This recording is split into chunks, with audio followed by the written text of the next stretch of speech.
1/4 percentage point. We also decided to continue to reduce our securities holdings. CBS's Jill Schlesinger. The Fed acknowledged that job gains have slowed and that the inflation rate has moved up and remains somewhat elevated, but really focused on that lower job growth instead of rising inflation to justify that 1/4 percentage point cut. Correspondent Ed O'Keefe is with President Trump in London, where the news will be welcome. It comes amid this trip that the president is on, a pretty good day for him, and this is just going to add to the goodness of the day. The White House has been calling for this. Of course, the Federal Reserve is independent from the White House, from any president, but the inevitable now has happened, at least the inevitable in the minds of the president, and again, likely to argue that it's too little too late. On Capitol Hill today, fired CDC Director Susan Menares said Health Secretary Robert F. Kennedy gave her the boot because she wouldn't pre-approve vaccine recommendations from a CDC panel. That panel is expected to vote on new guidelines this week. Kansas Republican Senator Roger Marshall. Would you agree with me, though, at this point in time that you're not the right person for this job? If I am put in a position of having to say I will cede the scientific integrity to retain my job, then I am not the right person for the position. I believe that we must have science and evidence to support the best decisions for our children. FBI Director Kash Patel was also back on Capitol Hill today answering more questions about the Epstein files. Democratic Senator Eric Swalwell. Did you tell the Attorney General that Donald Trump's name is in the Epstein files? The question has been asked and answered. You've not answered it, and we will take your evasiveness as a consciousness of guilt. More than 50 people have faced federal charges in Washington, D.C. during President Trump's emergency law and order surge that began last month. 11 of those cases have already been dropped. Jim Kersula reports some federal immigration tactics are also under scrutiny. U.S. Customs and Immigration Enforcement put more than 10,500 people in solitary confinement from April of last year through May of this year. That's according to a new study from Physicians for Human Rights and the Harvard Law School. From February to May of this year, the number of individuals placed in solitary confinement by ICE increased by an average of nearly 7% per month. On Wall Street after the Fed decision, the Dow soared up 229 points. The Nasdaq and S&P are lower. This is CBS News. Are you looking to hire? ZipRecruiter finds the best candidate for your job fast. Try ZipRecruiter for free at ZipRecruiter.com/free. ZipRecruiter.com/free. A Seattle school looks at bringing Cubs back to campus. The story coming up, but first, KIRO Newsradio Traffic. Here's Nate Connors. Hey, thanks, Heather. In Renton, North 405, still a little crowded between the Maple Valley Highway and Northeast 44th there near the VMAC. Renton to Bellevue, still doing good at 20 minutes. South 405 between Bellevue and Renton is pretty much cleared out now from our earlier backups. Those lake bridges are all clear, looking good. Linwood to Seattle is going to take you a half hour. Still crowded between Northgate and downtown. Starting to fill in a little more there through the U District. North 5 is thinning out, but still crowded, approaching the West Seattle Bridge up to I-90. And down in Olympia, westbound 104, you're in about a 1 mile thick backup near Mud Bay Road. Not sure why. I'm guessing road work. KIRO News Radio, real-time traffic. I'm Nate Connors. KIRO News Radio, 97.3 FM, Northwest News. Now, the latest from KIRO News Radio and mynorthwest.com. Good afternoon, I'm Heather Bosch. A woman has been detained after crews putting out a fire at an apartment in Issaquah found a body. This woman tells KIRO 7 TV her sister, who suffers from mental health problems, is the one in custody. I think my biggest disappointment here is in our health care. Because she several times asked for help and did not receive the help that she needed. Police are still investigating. This afternoon, the Seattle School Board will consider putting police back on campus at Garfield High School. This summer, there have been discussions with the community about the possibility of putting school engagement officers in Garfield High, where a student was shot and killed back in 2024 while trying to break up a fight. SEOs would be required to be trained in areas including youth mental health, disability awareness, de-escalation, and bias-free policing. Frank Lindsay. KIRO News Radio. Gun violence, drugs, mental illness, and homelessness have plagued Seattle's Little Saigon neighborhood. Now, residents and business owners have come up with a plan that includes opening a public safety and services center at 12th and Jackson. Seattle City Council President Sarah Nelson thinks it's a good idea. Why? Because the people here who want help don't know where to go. And the people that are giving help aren't acting in a coordinated fashion. That is a no-brainer. The plan also seeks more police, stricter enforcement of existing laws, and increased funding for affordable housing. The Seattle Storm stay alive in the WNBA playoffs. Seattle lost Game 1 in its playoff series against the Las Vegas Aces. The Storm fought back from a 10-point deficit in the fourth quarter last night. Then Storm guard Skylar Diggins sealed the comeback victory with less than 10 seconds left in the game. Diggins, one-on-one, got to her strong hand. Big-time bucket. ESPN's Ryan Rucco on the call there. Game 3 of the series is tomorrow night in Las Vegas. The Mariners have now won 10 in a row. A big night for a couple of M's last night. Third home run of the night for Dom Canzone. What a career night. Catcher Cal Raleigh had 2 home runs. His 55th put him above Mickey Mantle's record for the most homers for a switch hitter in an MLB season. His 56th tied Ken Griffey Jr.'s record for the most homers by a Mariner in a season. This weather update brought to you by State Roofing and Exteriors. Mostly sunny today with highs in the mid-70s. It's 71 in downtown Seattle. I'm Heather Bosch. Your best source for local news, serving Western Washington and the world with the KIRO Newsradio App. Always streaming live on your smart speakers. You're listening to KIRO Newsradio, Northwest News. It's the all-new Jake and Spike Show on KIRO Newsradio. Happy Wednesday, September 17th. Days just keep flying by. They do, brother. Jake Skorheim here, Spike O'Neill. Welcome to the show. Hey, buddy. Lots of stuff to talk about. How's your day going? Good, I hope? Yes. Yeah? All things considered, I'm having a very good day. This is kind of I had a little bit of a bump on the way to work today, but we'll talk about it in a bit. Really? I had a little bit of I had a learning opportunity present itself today on the way to school. I was going to say school. The way to school. That's how stupid I feel today. I'm excited. I got a learning opportunity present itself, and I'm not going to miss the moment. I'm going to embrace the lesson. Is this something, I know what it is, so I'm trying to, trying to be coy. Yeah. I have to say, when I heard what happened, I was very excited But you weren't surprised. Well, no, I'm not. I don't want to say anything about how I fair felt. enough. But I you just were want to talk. great. At 12:30, you and I are going to talk about this. I found out about this 5 minutes before the show started, and we threw out our 12:30 segment. We said, forget it. Let's talk to Spike about this. This is the more important story. So we'll get into that in just a little bit. Can we jump into first things first, though? Sure. All right. Absolutely. In Everett, I've had some thoughts on this, and I'd love to know your opinion on this. In Everett, the mayor of Everett, Cassie Franklin, is saying that they're right now discussing the Kroger leaving. We've talked a bunch about this. Grocery store chain is pulling up stakes. I think 6 locations in Washington. I think that's correct. Between Fred Meyer's and QFC's, yeah.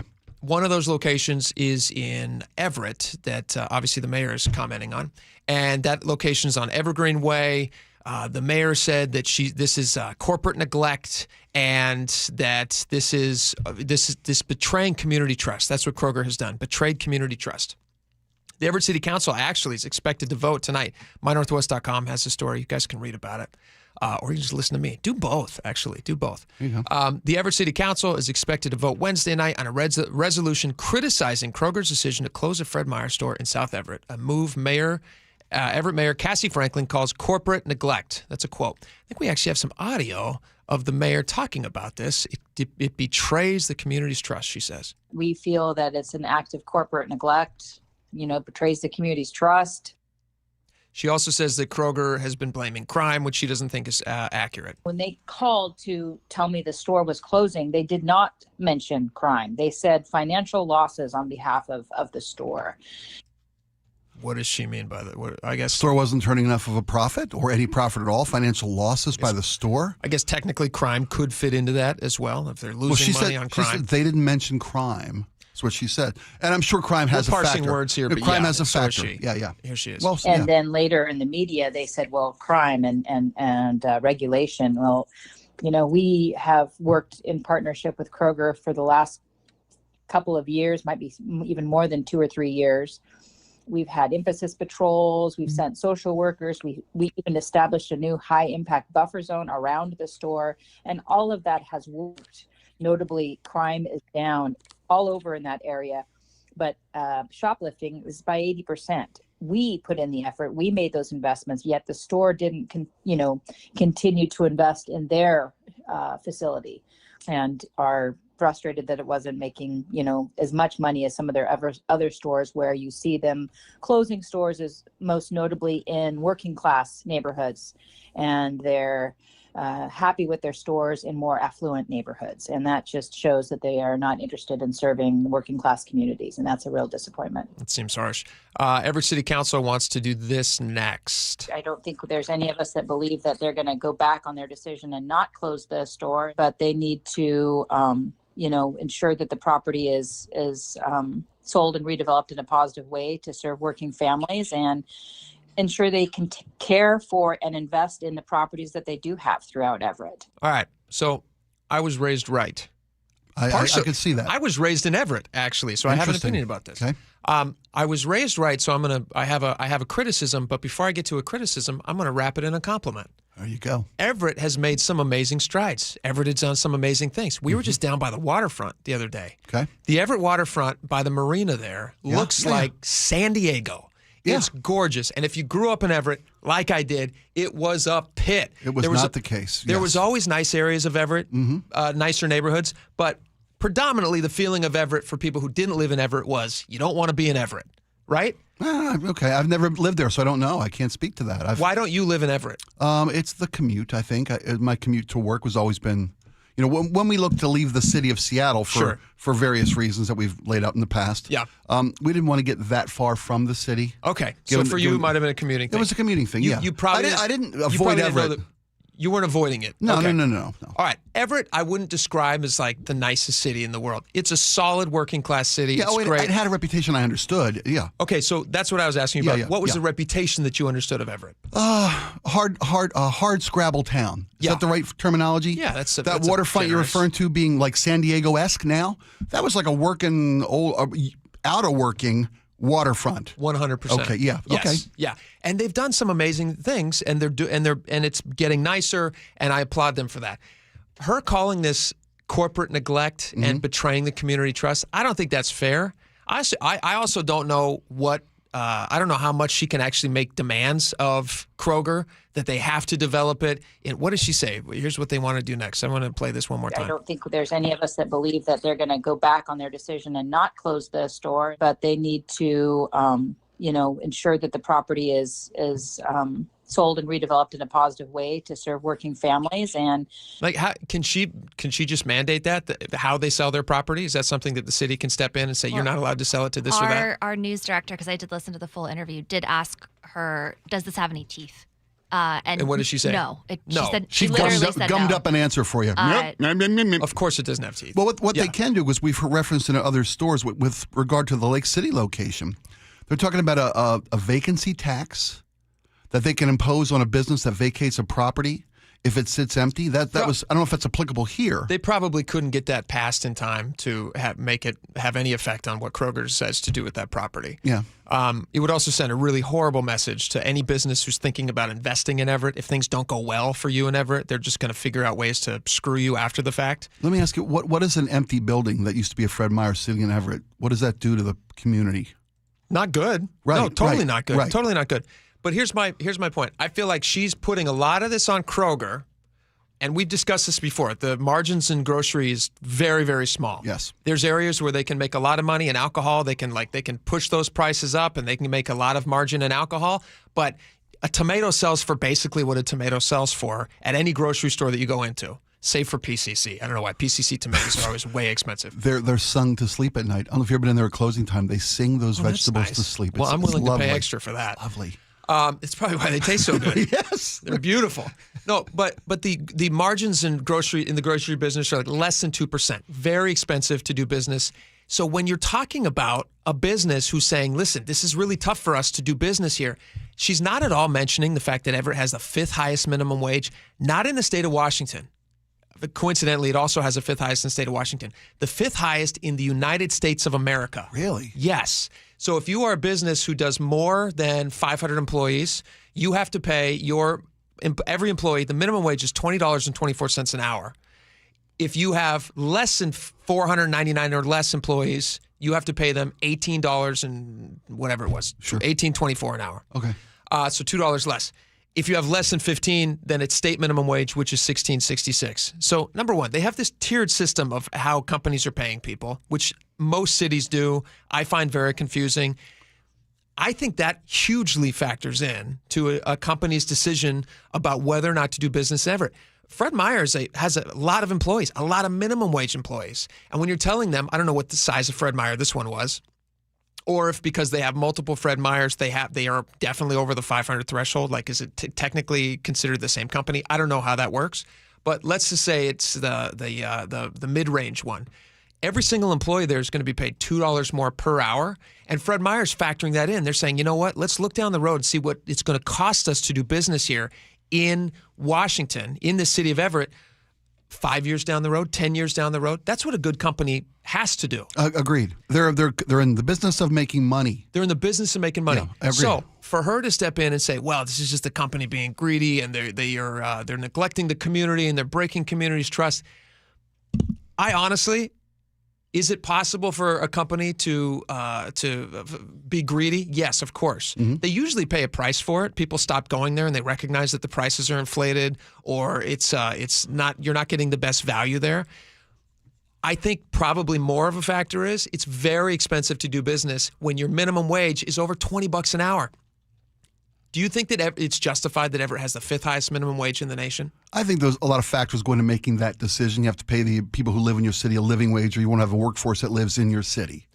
Right? I mean, is that fair to say? No, I don't think that's fair to say. No, I think you have people who will work there if they choose to work there, and if they don't want to work there, then they won't work there. If they work there and can't afford to live in town. Why is it less expensive to run a business? They have other taxes, believe me, but like, why is it in West Hollywood? I have this list, top 10 places in the country, most expensive minimum wage. Burien is number 1, Tukwila is number 2, Renton is number 3. None of these cities, I don't think of any of these cities as like the most beautiful places in the world. Right. Washington's a nice place. It is, yeah. I mean, our B-level towns are nice towns. Seattle is number 4 with 2076. They have interestingly, they have no limits on size. It's just if you want to do business in Seattle, that's the minimum wage. Okay. So let's take that with an asterisk. Everett is number 5, then SeaTac at 2017 for hospitality workers, 2010 for everybody else. And then you get into California, West Hollywood, California, $19.65 an hour. Emeryville, California, $19.36 an hour. Mountain View, California, $19.20. Sunnyvale, California, $19 an hour. Why West Hollywood? Why is it cheaper to do business in West Hollywood, hourly wise, than it is in Everett, Washington? I can't tell you I can't tell you. I don't know why West Hollywood falls that far below this. Have you spent much time in West Hollywood? I haven't. It's very not my community. It's very nice, though. It's a nice place. It's very nice. Yeah. The median income there is very high. People make a lot of money. The home values are very, very high. Okay. So but they somehow have a lower minimum wage than in Everett. So I don't think those numbers are adding up. And I think that for her to say, and I'm not trying to just sit here and be a Kroger defender. I like Kroger and I shop there occasionally. I'm not that would exclusive. make you a Krogerian. A Krogerian? Right. I just don't. I think it's disingenuous for her to say this is all Kroger's fault and not factor in the cost of doing business, whether it be theft, whether it be high minimum wage, is too much in Everett. And a company has the right to make those analyses and act on those. Well, I think that is the underlying point she's trying to make here. Which is what? They say that it's crime. They say that it's regulation. Even though the mayor cited, we've worked with them specifically. We've put buffer zones around the store. We've reduced crime dramatically, shoplifting by 80%. So I'm not saying the crime's not still a factor. Of course it is. Sure. It's part of their economic factor. Yeah. But if they're making money more money in other locations, and they're closing down their low income level locations because they're not making enough money. Yeah. As a corporation, they're making good money. I mean, I know profit margins are thin. Making money, yeah. They're a corporation and they've returned record profits to their stockholders. You say that, but I would love to see. I'd love to see the record profits. I'll provide that. I mean, it's a nice catchphrase, but I don't know that it's actually. So true. even if they're moving off lower income locations that don't generate enough revenue, to keep and finance their other more prosperous locations, more revenue generating locations, sure, then say that. Own that. You're a business. You're in the business to make money. I respect that. You can do that. But don't be disingenuous with the city of Everett and betray the city of Everett, who has spent the last 3 years. They are saying that. No, they're not. No. They are saying that. They're saying that regulation, so minimum wage, that's regulation, and the cost of doing business, theft, is too high. This doesn't make sense for us. Okay. All right. Am I wrong? No, that's fair, but I can see the mayor saying, look, you can keep other locations open that make more money for you. You're closing down the low-income locations that are leaving these potential food deserts in these communities like Lake City Way, but it's like not Everett. Kroger's. It's the Everett mayor's purview food deserts. It's not Kroger's purview food deserts. It's not a food desert for Kroger. No, I understand it's that. a food desert for the Everett mayor. And that's why she's asking that you do something responsible and quickly with the property. But again, not her purview because it's not their responsibility. They're an Ohio-based company.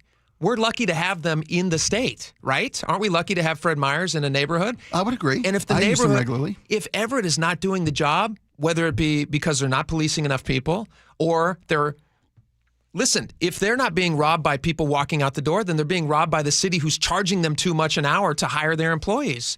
And the company is well within their rights to say, hey, you know what? It's really expensive for us to do business. It's more than double. The minimum wage in Ohio, where Kroger comes, I believe it comes from Ohio, where they are headquartered. I think it's a little over $10 an hour as their minimum wage. Housing is probably half as much Housing as it is here. Way less expensive as well. well. The cost of living there is less expensive. Cost of living less expensive. So the cost of living is so expensive here to get an employee to work at a place. That's why you get these numbers like 20, 24 an hour, whatever it may be. I don't agree with that, though. When Kroger's thinking about doing business, they're not thinking about, all right, how much is it going to cost for one of our employees to purchase a home? Mm-hmm. They're thinking about how much money are we going to be able to make doing business here, and can we afford to support the business here, or are we going to be sending money because this place is just going to be sucking it up? Well, if they can show me that these stores are losing money or they're just not generating enough, is what they're saying. I'm with you. It's a. Do you agree that she's being? Do you think she's being totally fair with Kroger, or is she using them as a scapegoat because she finds herself in a very bad situation now, where you can't get grocery stores to make investments into these neighborhoods? And whose problem is that? Does Kroger have any say over what the Everett minimum wage is or how safe the streets are? No. Everett mayor does. Right. So whose fault is it? She's going to try to push it off on Kroger. Well, according to what I'm seeing from the interview here, the Everett mayor says, we've been working with Kroger. We've reduced shoplifting by 80%. That's what she crime. says. We had a guy on last week. You were gone, but we had a guy on who lives next door to the Lake City Fred Meyer that's also closing. And he said that he has talked to the employees, and he goes in there. They're not even allowed to report on certain things that are walking out the door. So theft being down 80%. May just mean less reporting? It hugely might mean less reporting. Okay, that's fine. And so if the products are still walking out the door, she's saying, well, it's down 80%. You guys are not being irresponsible. It almost doesn't even matter. If Kroger is saying we can't afford to do business there, shouldn't Everett be saying, hey, you know what? We want to attract businesses. We want to attract people to come and work here. Then I don't understand why she's blaming Kroger for this. Well, it seems like she's convenient for her. Seems like she's been working with Kroger for the last 3 years, try to mitigate their concerns. It doesn't sound like it. She said they've been working for the last 2-3 years, working on crime reduction, on working with a company to make this a more viable business opportunity for them. 2 months ago, they raised the minimum wage to $20.24 an hour. So how is that working with the company? If it's because you're putting it on the wages that these people have to make. I'm saying it's a huge factor. I'm sure it is. I'm sure it is. And isn't it the mayor's job to stand up for her community and say we've invested time, effort, and resources in making this a good business environment, and now you're pulling out anyway? No, her job is to make it a good business environment and a good community environment. But if she's listen, she might as well come out and say $35 an hour is what we're going to pay people here in Everett. And everybody's going to go, oh my gosh, that's amazing. Highest minimum wage in the history of the country. It's great. And then business to say, hey, that's really great. Good for you. We're leaving. Good luck. Yeah. So if the jobs disappear, then the minimum wage is zero. So she can make that claim all day that they have high minimum wage. But if the jobs disappear, then what good is she doing for her community? Okay. That's fair. It's a fair argument to make. Not every job is disappearing. No, Amazon. Only Amazon. Well, Amazon is Amazon can rent Venice for their wedding. Amazon can afford to pay a living Amazon wage. is now saying, hey, we're raising our minimum wage to $23 an hour because the company is thriving. Right. And so these companies are not thriving, and yet still their minimum wages are being increased. It's a tough world. It is a tough to sell world. a tomato. It bugs me. It just bugs me when people say things that are clearly wrong. And I would love to get the Everett mayor's reaction, actually. Let's invite her on. She's talked with Frank. Cassie Franklin, can you please come on the show? I'd love to talk about this with you. As a former Everett citizen and a person who still is there, I drive through Everett every day. I spend a lot of my time at the beautiful parks on the waterfront in Everett. I'd love it. So please come on the show. All right, we got a lot more coming up. Stick around.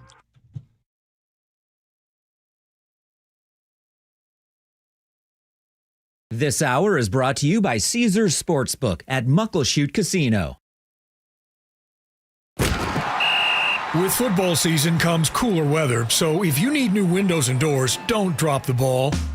Steve Rabel here. Call on locally owned Pella Windows and Doors of Western Washington to tackle your project. Their wide selection of windows and doors always beats the competition, and they'll give you top-notch customer service with no trick plays.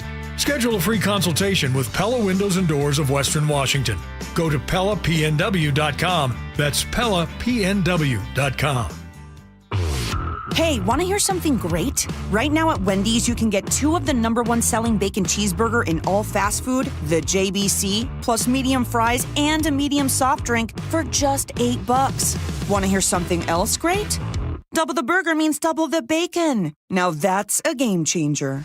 2 of the #1 bacon cheeseburgers with fries and a drink for just $8. Gotta be Wendy's. Limited time only. U.S. price and participation may vary. Request $8 JBC meal deal to obtain discount. Individual items at regular price. Get in the zone, AutoZone. Summer's almost over, but the heat is pressing on. If you've got battery trouble, stop by AutoZone for free battery testing. It may just need a charge, and we'll do that for free too. If you do need a battery, we've got options starting at just $89.99. And we'll recycle your old battery for free. Now that's a strong start. Don't miss the end of summer sale. Now at AutoZone until September 22nd. Get in the zone, AutoZone. Restrictions apply. I'm Ed Evans, CEO of Consumer Cellular. We're dedicated to serving people 50 and up, like me. Our needs are different. Big Wireless wants us in an unlimited plan, but if you're not using all that data, you're probably getting used. At Consumer Cellular, we're focused on affordable, reliable plans, including data that suits your needs, not ours. Our plans start at just $20, and you'll get the best customer service in the business. Call 1-888-FREEDOM, visit consumercellular.com/facts or a store near you. Plans include $5 credit for auto pay and e-billing. See site for additional facts. Finding great candidates to hire can be like, well, trying to find a needle in a haystack, but not with ZipRecruiter. Its powerful technology actively finds and invites qualified candidates to apply to your job. So while other companies might deliver a lot of hay, ZipRecruiter finds you the needle in the haystack. See why 4 out of 5 employers who post a job on ZipRecruiter get a quality candidate within the first day. Try ZipRecruiter for free at ZipRecruiter.com/free. That's ZipRecruiter.com/free. Hey, Seattle right now enjoying a nice late summer splash of sun. But trust me when I tell you, you know it's true. The rain is on its way back. It's time to protect your home now with the help of the pros at Integrity Roofing and Construction. Years of experience in roofing and restoration, skilled teams delivering exceptional craftsmanship, whether it's a simple roof repair or a full renovation. Integrity offers free estimates and their customer satisfaction speaks for itself. Don't wait until the next storm hits. Schedule your free estimate today by calling 206-202-ROOF. That's 206-202-ROOF, or visit IntegrityRC.com.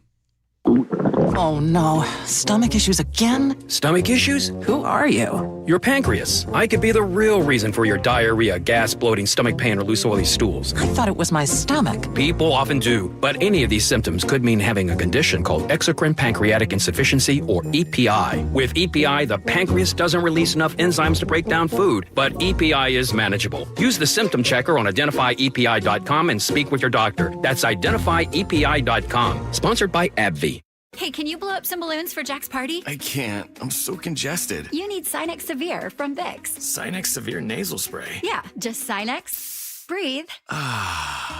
Sinex Severe instantly relieves nasal congestion and works 6 times faster than nasal decongestant tablets. The 12 hours of relief allow you to get back to the moments that matter without congestion. Daddy, we need more balloons. On it. Try Sinex Severe from Vicks. Just Sinex. Breathe. Use as directed. I had pain, I had numbness in my feet.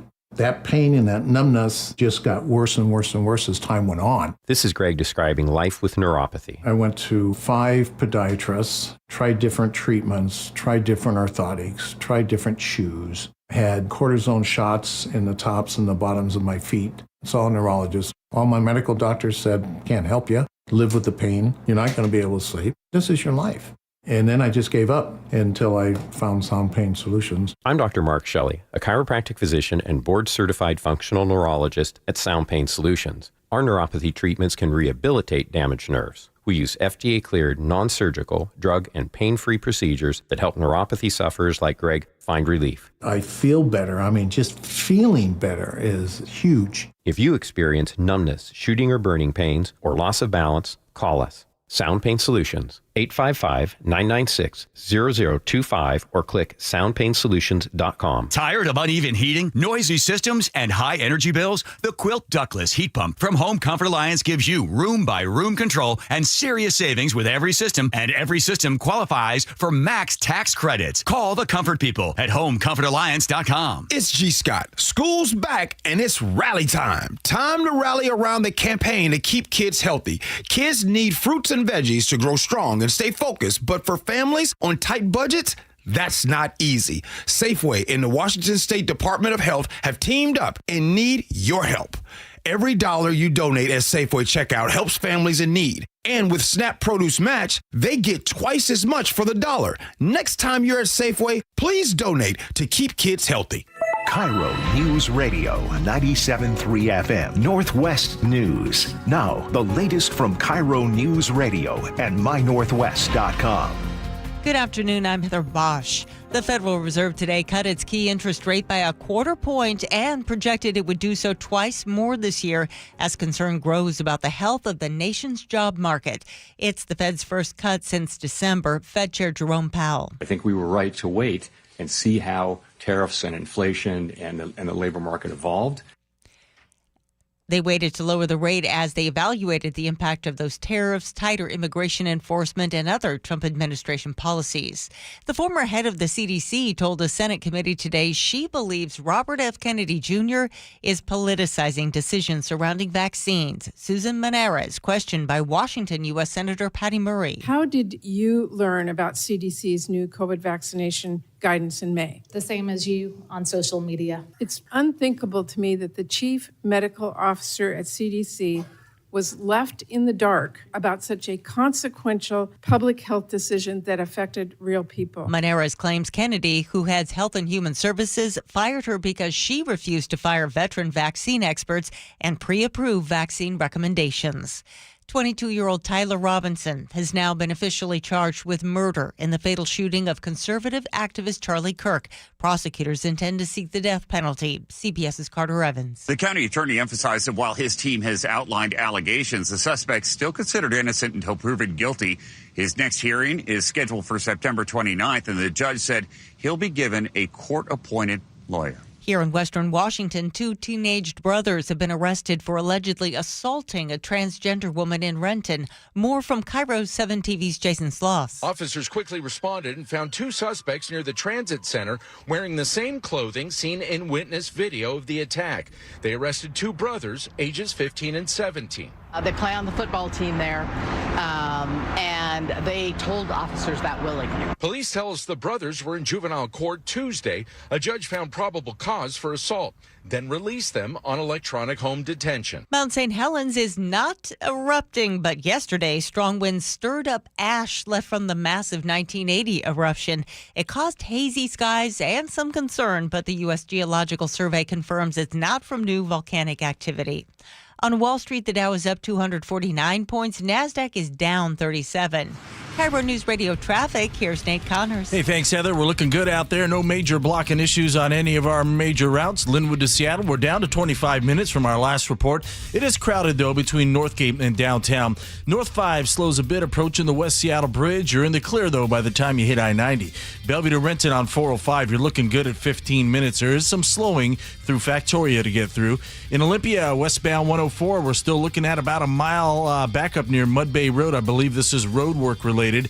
And just an early heads up, westbound 520, the off-ramp to North 5 and Roanoke closes tonight at 10 p.m. through 6 a.m. Thursday. If you go past Montlake after 10 o'clock, you'll have to exit the southbound I-5. KIRO News Radio real-time traffic. I'm Nate Connors. This weather update brought to you by State Roofing and Exteriors. Mostly sunny today with highs in the mid-70s.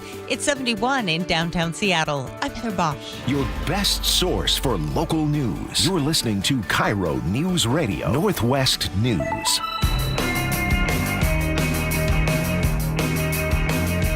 Welcome back to the show. All right, every once in a while, before the show starts, there'll be some sort of late-breaking news or something that happens where we go, all right, throw out what we already have scheduled and let's pivot over to this. Big national stories, big local stories.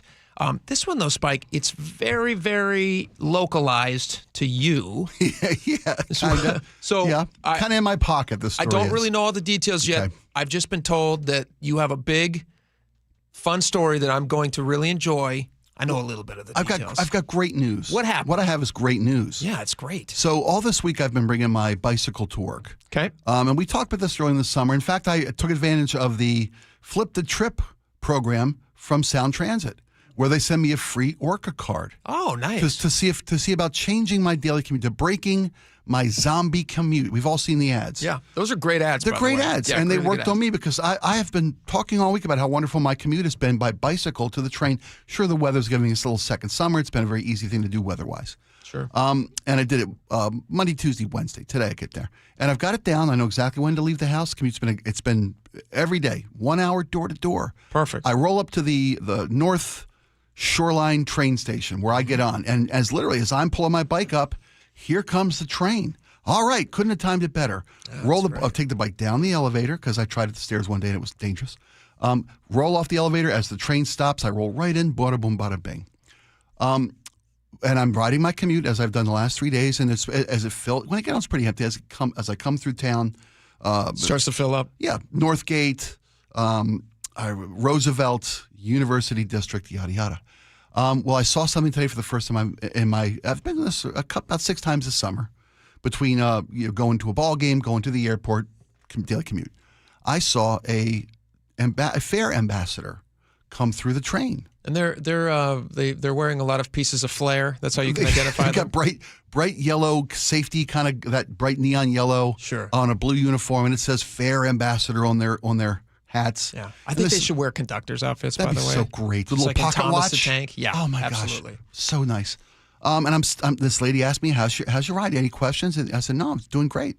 I said, I apologize. My bike is a little too big for the bike rack. So I have to literally stand there and hold it. Sure. And I put my big dumper in the bike rack and bring my bike in as close as I can. So I'm as unintrusive as I can be on the train. Yeah, you don't want to take up And we're space. talking, and she's like, I understand. She's talking about, and we're chit-chatting, and she's asked me, and I told her, I said, look, I work in media. You're the first person that's come up to me as a fair ambassador, and this is really nice. Well, then I noticed another Metro employee, a Sound Transit employee, coming up from the edge for the back end of the car, and he's stopping and asking everyone a question. He's stopping at every single passenger. Sure.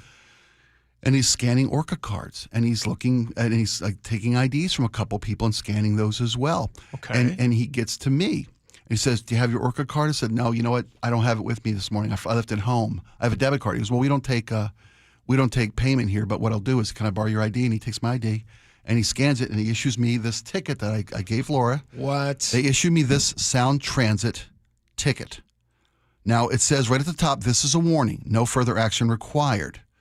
It's a $124 fine. You have to pay $124 to skip to jump the fare, to dodge the fare. So is this a warning? So you don't have to pay that, or you do have to pay it? I don't have to pay it. This says this is a warning. It's not just because I'm Spike O'Neill, media star. It wasn't because they recognized me in my voice. Are you sure? I think you got away with it because of your fame. Laura, do you have the other side of this? And I'll paraphrase. That's my ticket to show that I did go back one. That's my ticket. Because when I got off the train, I did pay my fare. We have that. I have that. There it is. My $1 because I'm a senior. Okay, go ahead. Continue, and then I have questions. Okay, Continue. please. At the back of the ticket, Laura, which you moved on to brilliantly, that gives out the plan for everyone, not just for me, Spike O'Neill. This is your first warning. Now, according to the Sound Transit, I should say, I can get this right. Sound Transit's policy is you get 2 warnings in a 12-month period. A rolling 12-month period, not January. Why do you need more than one warning? Oh, it gets better than that. You're going to love this story. 2 warnings. On the 3rd warning, you'll get the option of making a monetary fine or a non-monetary restitution.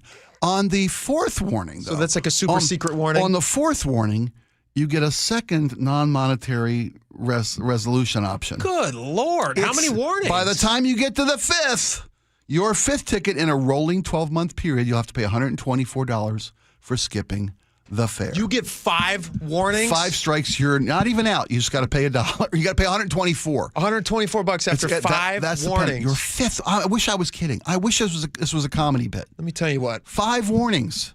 This is the dumbest thing I've ever heard. And this is coming from a company like Sound Transit. They're leading the way. Also, to dumb decisions. Spike. Yeah.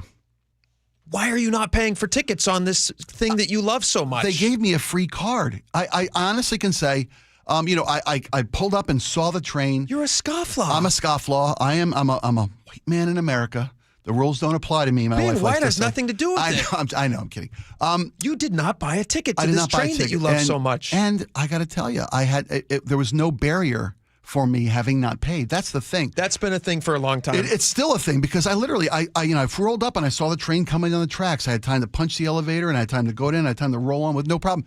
And there are 2 little pay pads right there for your Orca card at the elevator door that I just rolled right past. There was no barrier. If anybody in the audience needs a reminder, an Orca card that you didn't even pay for. Didn't even pay for. That you got it for free. $25 worth of Orca love. This, folks, is a perfect example of why this system will never work, and it's not built to work.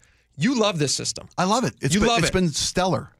Stellar because you don't have to pay anything. Well, no, and they give you free tickets to ride. And even when you do ride without your free ticket, they still go like, well, you're going to get 5 more free warnings. Well, in a 12-month period, because if I only get 4, I roll so at 5 in a year. You could get 5 a year and never have any penalty. You get 4 a year. 4 every a year. Yeah, on a rolling average, 4 a year. Get 1 a quarter and never. They just pay a assume penalty. that at the end of the year, just like taxes, you start over free and you remember nothing of these warnings. That's right. That's the way the system's designed. The system is designed that way because, God forbid, if they actually stop people from riding the train, there'd be nobody on the train if they're not going to let people ride for free. I had no idea it was 4 warnings. That's insane. And I wasn't the only person because I was watching the fair, oh my God. The fair ambassador. The fair enforcement. I guess she was an ambassador. They don't say enforcement. It's too harsh of a word. Yeah, they say fair ambassador. It's a friendly fair person. The fair fairy. Yeah, and I wasn't the only person. I saw him take out several people had to take out their ID. So I was one of many people who dodged the fare on this morning's commute. And that was just one train.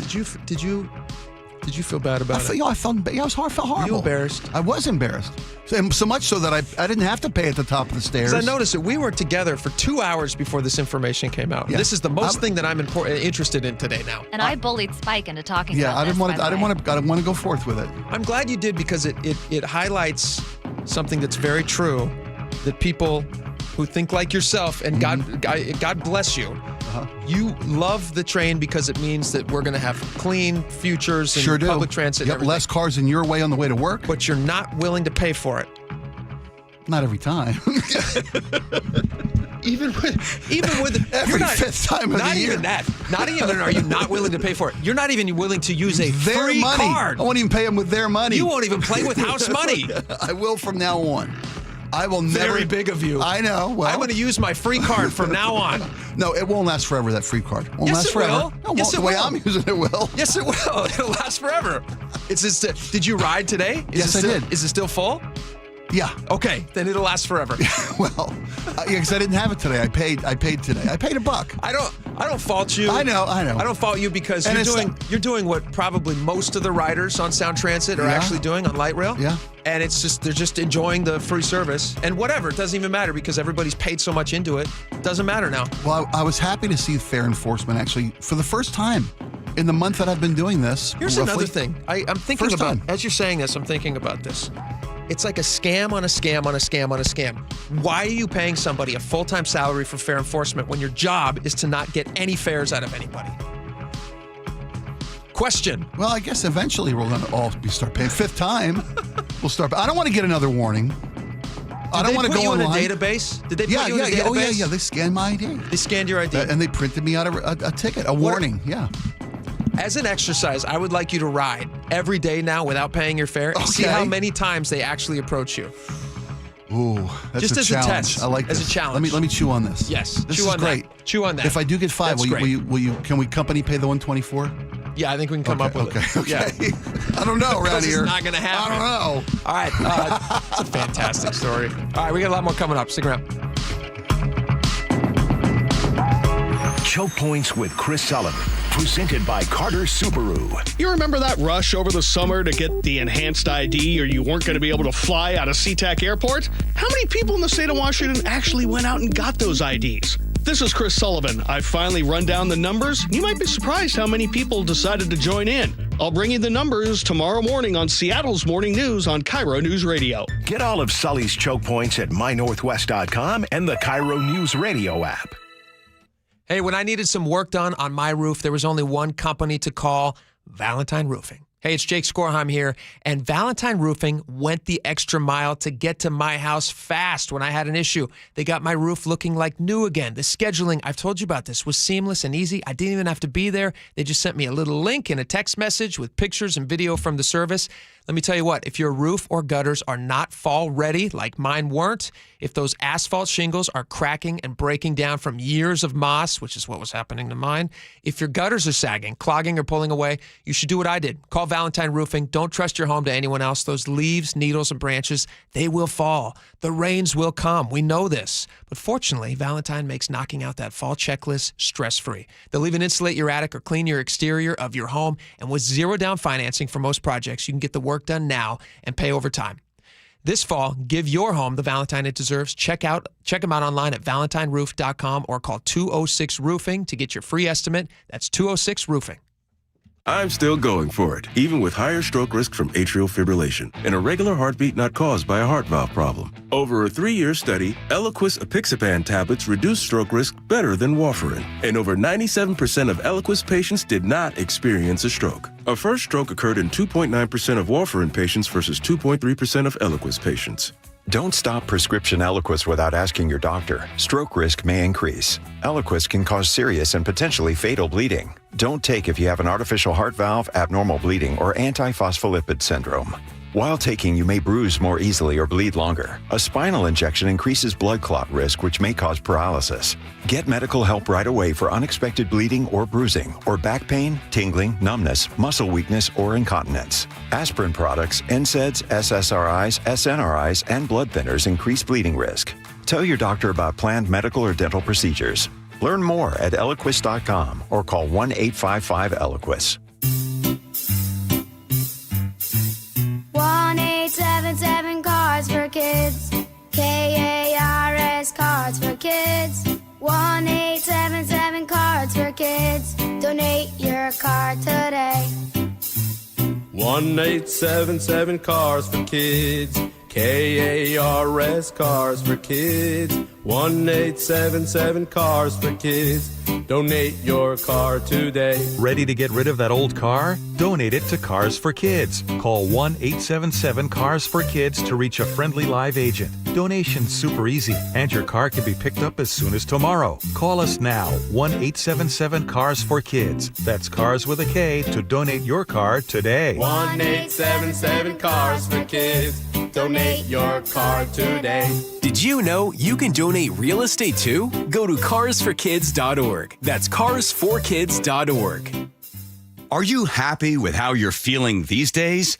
Are you slowing down physically or mentally? Ever wonder what your life will be like 10 to 15 years from now? Most of us don't really know how we're aging or if we can even do anything about it. But here's the truth. Knowledge is power, and that's exactly where we start at Longevity Medical Clinic. We run advanced diagnostics to find out what's really going on inside your body, and then we create a personalized hormone and health optimization plan designed specifically to help you live better starting now. Our patients are often amazed by what they discover in find their blood work, and even more amazed at how quickly they start to feel like themselves again. This isn't guesswork, it's science, it's personal, and it works. Take the first step today. Call 866-86-YOUNG or visit lmclinic.com to schedule your free consultation. Longevity Medical Clinic. Feel better today and every day after that. When you walked through your kitchen this morning, what'd you see? Did it make you happy? Hi, I'm Chad Cicchini, owner of Heritage Homecraft. Well, I want to make you happy. We'll custom build you all new cabinet doors and drawer fronts, and using our exclusive 1/4-inch solid wood refacing process, transform your existing cabinets into a beautiful new kitchen. Add a custom quartz countertop, change things up a bit, add some more cabinets, install some cool new features like soft close drawers and sliding shelves, whatever you like. We'll help you to create the new kitchen you'll be proud of. All in about a week, and all with way less mess, hassle, time, and expense than to tear out. Stop waiting. For 18 years, we've been honored to serve thousands of happy customers, and we'd love to serve you. Call today and I'll get one of our pros to come out and show you how easy and comfortable it'll be to get going on your new kitchen. Heritage Homecraft, 425-485-1600, 425-485-1600, or heritagehomecraft.com. Thinking of a Kia EV? Act fast. Thousands in tax credits end September 30th. Visit KiaofEverett.com for our huge selection. Kia of Everett. Simple, easy, fun.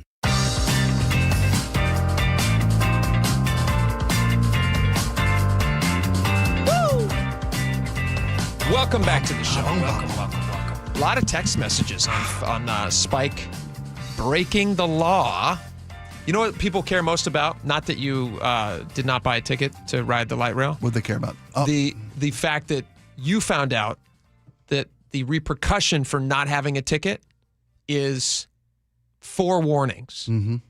That's so embarrassing. That's ridiculous. Yeah, it's ridiculous. It takes five and on the violations. 5th, they give you a ticket. Then we'll write you a $124 fine. But please don't stop riding the train, they say. Please, please, please. Here's a free Orca card. All right, let's talk a little bit about the Mariners. People are very excited about the Mariners. How many we've won straight now? I say we as if I'm on the team. How many have they won? 10 straight wins. 10 straight wins. 10 straight wins. This is the right time of year to do it. Oh, time of year. Everything's falling into place. Defense is looking stellar. Big bats are showing up. Yesterday was a fireworks show. Firework. I wish. Bombs going off. I wish I could have seen it. You were not able to watch it. You know what? But you were at a bar. I was at a bar. I got there at 4:40 in the afternoon, and I look up at the television, and it's a waterfront, a well-known. I don't want to out them because this is embarrassing. Oh, it's a well-known good spot. Waterfront bar, established legacy in the Northwest. Hint: really good garlic mashed potatoes. Seriously good. And I get the thing, and I look up at the TV in the bar, and the place is packed. Yeah, of course. It's a sunny afternoon, September, last gasp of summer. The hottest team in baseball is Mariners. People want to watch it. And what's on the screen? Why, it's the Padres and the Mets live from San Diego, California. Yeah, Padres. I said, well, and they show us to our table. I was with my wife and my lovely aunt, and I'm trying not to look at my phone. Try not to look. I keep looking at the TV. You got two lovely ladies with you. Obviously, you're trying to be a good host. I said, ladies, why don't you sit on that side so you can have the waterfront view, the sunset view? Yeah. I will put my back to the sunset view just because there's a TV that way over there that I can still see on the table. Smart. And I keep glancing up, and it's still the Padres and Mets. And I'm looking, and all of a sudden the tables around me erupt. Oh! People freaking out. I grab my phone. Here's why. Here's what they're erupting about. So Cal back in the box, 1 ball, 1 strike. Here's the pitch. Swung on and blasted. Right field. History on its way. It is gone. Oh, every table. Oh, just losing it. And I'm thinking, Crown him. Is the Bang Bang Chicken that good tonight? Yeah. No. They're all looking at their phones. And we're sitting there, and I'm trying, okay, and I'm like, wow, that's already out of the gate. They're scoring runs. Boom, boom, boom. And a couple minutes later, it's literally 5 minutes later, another. And that was for Cal to pass Mickey Mantle, right? That was the 55th home run of the year, the most ever by a switch hitter in Major League history. Unbelievable. Right. And then his TV still got the Mets on. Why don't they have it on? I ended up walking into the bar and asking a patron, because the bartender was kind of busy. It was a busy night. Sure. I said, patron, why do they have this game on? They can't get it. Excuse me? Okay, so they can't get it. They don't have the channel? They don't have Root Sports? This is a mistake. Yeah. They obviously need to. It's $19.99 a month. They should invest in that. Especially, you're a bar. Yeah, especially in the middle of sports, like you have the Mariners and you have the Seahawks. And they don't. I don't know. They don't cover the Seahawks. Whatever. I don't care. You're a bar. Yeah. You can write that off. 100%. It's right up there with ice and juice. It's a cost of doing business. Yeah. They got to have ice. You got to have the Mariners. Who doesn't have the Mariner game on in September? So you missed this as well? Here's the first pitch. Swung on, hit well, center field. It's going back at the warning track, at the wall. He has done it. Home run, Cal Raleigh. Every table around me erupts. He has tied Ken Griffey Jr. for the most in Seattle Mariners history. Number 56 for Cal Raleigh. Unbelievable. An amazing, historic, incredible season. And he has tied one of the greatest of all time in Ken Griffey Jr. What a game. And you missed it. I missed it. Well, maybe they should upgrade the cable package. Maybe so. Got to do it. All right. Congrats, Cal. That's fantastic. What, congrats Mariners. 10 also, straight. Congrats, Mariners. Oh, right time of year. Let's make it 11. Let's man. make it 11. All right. We got a lot more coming up. Stick around. We'll be right back.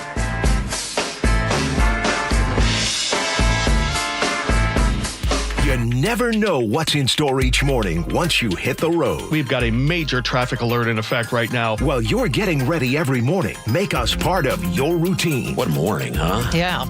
Got off to an early start. Just tell your smart speaker to play KIRO News Radio or stream us on the app. Both directions of I-5 are closed. We'll help you get where you're going faster. Maybe bail at 512. KIRO News Radio. We're on your smart speaker, the app, and 97.3 FM.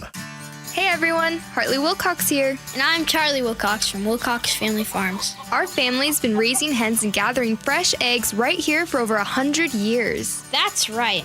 Our hens roam free on green pastures, soaking up the sunshine and living their best chicken lives. We don't do shortcuts. No cages, no chemicals, just honest-to-goodness eggs laid fresh every day. And when you buy Wilcox eggs, you're not just getting breakfast. You're supporting local farmers like us. Clean food and a family that's been doing it right for generations. So next time you're at the grocery store, skip the out-of-state eggs and grab the ones with our name on them. Wilcox Family Farms. Fresh, local, trusted.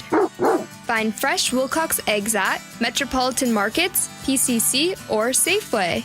And for a healthy snack on the go, grab some ready-to-eat hard-boiled eggs in a convenient to-go 2-pack. Wilcox Family Farms eggs, locally fresh since 1909.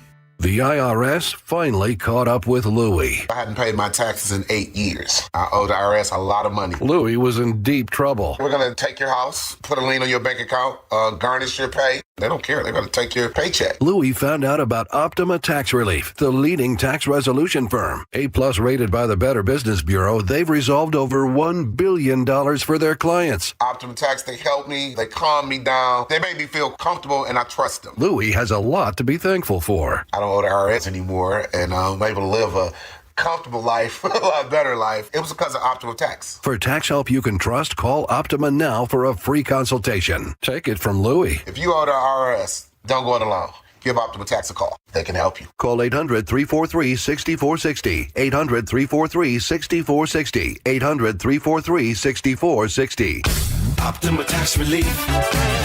Testimonial from an actual client. Some restrictions apply. For complete details, please visit OptimaTaxRelief.com. Goodbye baseball. Home runs in 3 consecutive games. Cal Raleigh, the big dumper. The Mariners' postseason push is on, and there's a whole new way to be part of the action. Introducing the Homestretch Flex Plan, a $500 membership that gives you the freedom to choose your games and seats for the rest of the season, all while saving 5% on tickets and no fees. Strike 3 call. Triple digits to end it and complete the sweep. You can use your credit however you want. Go big with club seats for a couple high-stakes showdowns, or stretch it out into the final series against the Dodgers. And the best part? Homestretch Flex members get priority access to our postseason pre-sale. That means you're first in line when October comes calling. The team is locked in. J.P. Crawford! Game winner, walk-off bench into the 9th inning. And now it's time to bring the energy down the stretch. Come on board today at mariners.com/homestretch. Mariners baseball. Try to dance up. At Les Schwab, we've been changing the tire game for more than 70 years. Our Go the Extra Mile service means more hustle, less hassle. We design our own exclusive tires to give you more tires made for the road you drive, less compromise. All backed by America's best tire warranty included with every tire we sell. We're talking more unbeatable tire warranty, less charging you extra, like the other guys. It's why you get more from less. Book an appointment at leschwab.com. Upgrade your home comfort and save 20% during the Bob's Heating preseason furnace sale. With great savings plus free financing on heat pumps, water heaters, generators, and more, our award-winning team has what you need to stay cozy this chilly season at a cost you're comfortable with. Voted best in the Pacific Northwest, we're honored to be your dedicated home comfort company since 1957. Call Bob's and save today. Bob's Heating and Air Conditioning. Call Bob. Looking to hire? ZipRecruiter finds the best candidate for your job fast. Try ZipRecruiter for free at ZipRecruiter.com/free. ZipRecruiter.com/free. Your best source for local news. KIRO News Radio. KIRO FM and HD1. Tacoma, Seattle. Northwest News. This is CBS News on the Hour, sponsored by O'Reilly Auto Parts. I'm Cammie McCormick. The Federal Reserve has cut a key interest rate. Jason Brooks reports. The Fed cut the federal funds rate for the first time since last December, lowering it by a quarter point to a range of 4 to 4.25%, and is indicating 2 more quarter-point cuts this year. The Fed says in the statement that while inflation has moved up and remains somewhat elevated, downside risks to employment have risen, with job growth substantially weakening in 2025. On Capitol Hill, FBI Director Kash Patel was back for more questioning by lawmakers. Many focused on the Jeffrey Epstein files. Scott McFarland reports. Patel has been pressed several times today about why he hasn't released more of the Jeffrey Epstein case files, in part because Kash Patel was calling for just that before he became the FBI director and because the president campaigned on that. What Patel has argued is that he believes he is legally restricted from the release by court opinions. And the ranking member of this committee and this Democrat, Steve Cohen, have been pushing back on that, arguing that you called for the release of these records knowing what courts had ruled and that you're holding them back yourself. The ousted CDC director was also on Capitol Hill, as Allison Keyes reports. There were strong political headwinds as Republican Oklahoma Senator Markwayne Mullin accused fired CDC Director Susan Menares of lying about a conversation with Health Secretary Robert F. Kennedy Jr. He said he could not trust me. No, the answer, ma'am, it was a recorded meeting. But later, Republican Committee Chair Bill Cassidy said, it's just been reported that Senator Mullin told reporters that he was mistaken. The test to become an American citizen could be getting more difficult. Linda Kenyon has the story. The new civics test will require applicants to study 128 questions about U.S. history and politics. They'll be presented with 20 of those questions when they take the test, and they must answer 12 of them correctly. New applicants must also show they have lived in the U.S. as lawful permanent residents for at least 3 to 5 years, and that they can read, write, and speak English. The widow of Russian activist Alexei Navalny says she has more proof he was poisoned. Matt Piper reports. In a video she released, his wife Yulia says biological samples from Navalny's body had been taken out of Russia and tested at 2 laboratories abroad. Over the 3 years he spent behind bars, his conditions got worse and worse. They didn't just want to kill him, they tried to break him. Navalny, who was 47, was serving a 19-year sentence on a string of charges widely seen as retribution. The Kremlin has denied involvement in his death. On Wall Street, stocks finished mixed after the Fed's decision. The Dow was higher by 260. This is CBS News. Think O'Reilly Auto Parts for all your car care needs. Get the parts and service you need fast from the professional parts people at O'Reilly Auto Parts. A firefight becomes a homicide investigation. The story coming up. But first, KIRO News Radio Traffic. Here's Nate Connors. Thanks, Heather. If you're headed to the coast this afternoon through Aberdeen, both directions of Highway 12 are blocked by collision at Sargent Road. This is about 1.5 miles east of the Wishkah River Bridge. No estimated time to reopen right now. In Olympia, westbound 101, we've got a 1 mile thick backup near Mud Bay Road due to road work. In Fife, South 5 at 54th, a disabled vehicle blocks that right lane. If you're heading into Seattle right now from the north end, you're looking good. Linwood to Seattle, just 20 minutes. It is crowded between Northgate and I-90, but you're at freeway speeds here. Look out for a stalled vehicle on your right shoulder near Ravenna. North 5 slows a bit, approaching the West Seattle Bridge up to I-90. Our lake bridges continue to look great. And Bellevue to Renton, plan on 20 minutes. South 405 beginning to fill in between Factoria and Northeast 44th in Renton. KIRO News Radio real-time traffic. I'm Nate Connors. KIRO News Radio 97.3 FM Northwest News. Now, the latest from KIRO News Radio and mynorthwest.com. Good afternoon. I'm Heather Bosch. A fire at an Issaquah apartment becomes a homicide investigation after crews find a body. KIRO 7 TV's Brandon Thompson reports. Issaquah police tell me they've detained a woman for questioning. We spoke to a woman at the scene today who says it's her sister that's in police custody. She has had several diagnoses of mental illness. She says her sister has been in and out of mental health facilities, including twice in the past week. She was let out of one facility just 4 days ago. She several times asked for help and did not receive the help that she needed. As police investigate what happened, she grieves for a situation she says could have all been avoided. Today, prosecutors expect to file charges against the man suspected of assaulting a 5-year-old girl at Seattle's Tent City 3. Both the 46-year-old man and the child live at the sanctioned homeless camp. The suspect is being held on $750,000 bail. This afternoon, the Seattle's school board will consider putting police back on campus at Garfield High School, where a student was fatally shot while trying to break up a fight last year. Critics say cops on campus are intimidating, but District COO Fred Podesta says they're not necessarily there to be hired security. They're there to build relationships. The proposal is to bring back officers trained in youth mental health, disability awareness, de-escalation, and bias-free policing.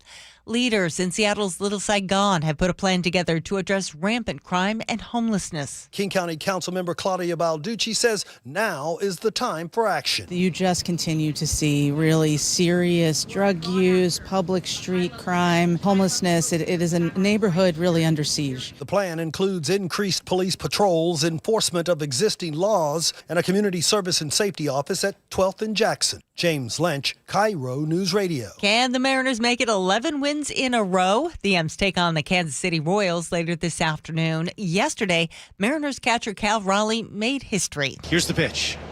Swung on and blasted. Right field. History on its way. It is gone. With his 55th home run, he bested Mickey Mantle and now has the most homers for a switch hitter in an MLB season. And our Cal wasn't done yet. Home run, Cal Raleigh! With number 56, he tied Ken Griffey Jr.'s record for the most homers by a Mariner in a season. This weather update brought to you by State Roofing and Exteriors. Mostly sunny skies today with highs in the mid-70s. It's 71 in downtown Seattle. I'm Heather Bosch. Your best source for local news, serving Western Washington and the world with a KIRO News Radio app. Always streaming live on your smart speakers. You're listening to KIRO News Radio, Northwest News. It's the all-new Jake and Spike Show on KIRO News Radio. Welcome back to the show. 1 hour down, 2 jam-packed hours to go. So much stuff, you're not even going to be able to believe it. We will play you in just a moment. We're going to be playing you some audio out of Issaquah. There was a police officer who encountered a father and a son on a sidewalk. The son was riding an e-bike, as many people have seen these days, people riding e-bikes. And the exchange between the police officer and this father and the poor son who's just standing there kind of caught in the middle of this is, I would say, kind of crazy. Wow. And so we're going to play that for you in a second. Later in the show, we're going to talk to Chris Sullivan, who's going to join us. He was listening to the show yesterday. Chris is a guy who listens to, the shows when he leaves from the station here. He was listening to us talking, I think right at this time yesterday, us talking about the runaway crazy spending that happens when you have big public works projects like Sound Transit. Everything's over budget, behind schedule. How does it happen? How does it happen, and who gives them the authority to spend many, many, many times the original projected budget. And so Chris says that he has answers to that. So he's going to come on with us a little bit later in the show. And I'm also happy to say we put a call out the other day, speaking of waste and spending. We put a call out the other day to any local lawmakers who could help explain to me why they're able to invest so much money into things like the ferry system, which is, they converted the Wenatchee, which is, last time I checked, still not running. The Wenatchee, which is not running. And At three times. No, wait a minute. They've spent 3 times the cost of 3 boats for 1 boat. That's 6 times the cost. For 1 boat, assuming the other boats ever get finished. Right. So we were like, hey, can somebody come on with us? And so, Laura, who do we have tomorrow? We're having who on again? Sorry, I forgot the name. Oh, Senator Mark Elias. Senator Mark Elias is going to come on with us. Your district. Nice! Your district. He's your guy. Nice. You probably voted for him. I bet I did. All right. What's the letter behind his name? It's a D. I voted for him. He's going to join us on the show, and I'm hoping in studio. That would be fun. Although I don't know. It's going to be on video because he's traveling this week. Great. We appreciate his time. On my dime, by the way. He's going to, it's taxpayer funding. I don't know that it's on your dime. That's true. It could be a personal trip. It could be a personal trip. And he's a Democrat, so they don't cheat. And you know what? Good on him for coming on with us and answering some questions. Yeah, I'm very excited about that. So that'll be tomorrow at, what time, Laura? What time are we talking to him? 2 p.m. 2 o'clock. So tune in for that. All right, let's get to these audio clips. Pretty crazy audio.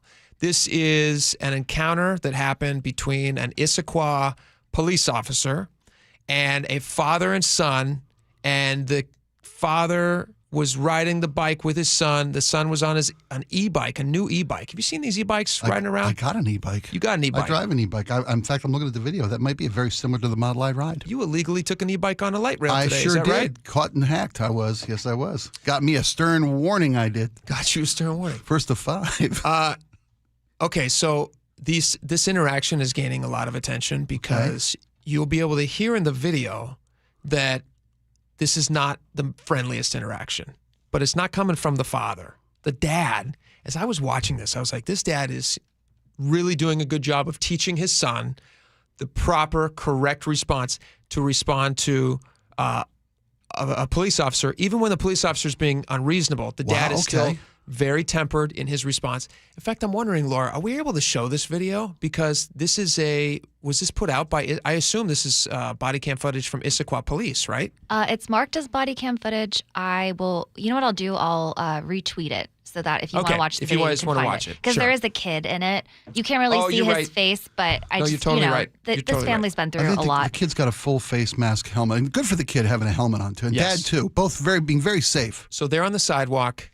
The police officer pulls up and they start having words, and they were waiting at the crosswalk. So they're already not breaking the law. Mm-hmm. And there you go. So this is what this encounter sounded like. And I'm going to start this here, and then we can chat a little bit about it. Let me know if you think this is over the top or if this police officer is responding to probably what a lot of us are saying. I know in my neighborhood, I was waiting at the bus stop. Quick qualifier before we talk about this. I was waiting at the bus stop for my kids.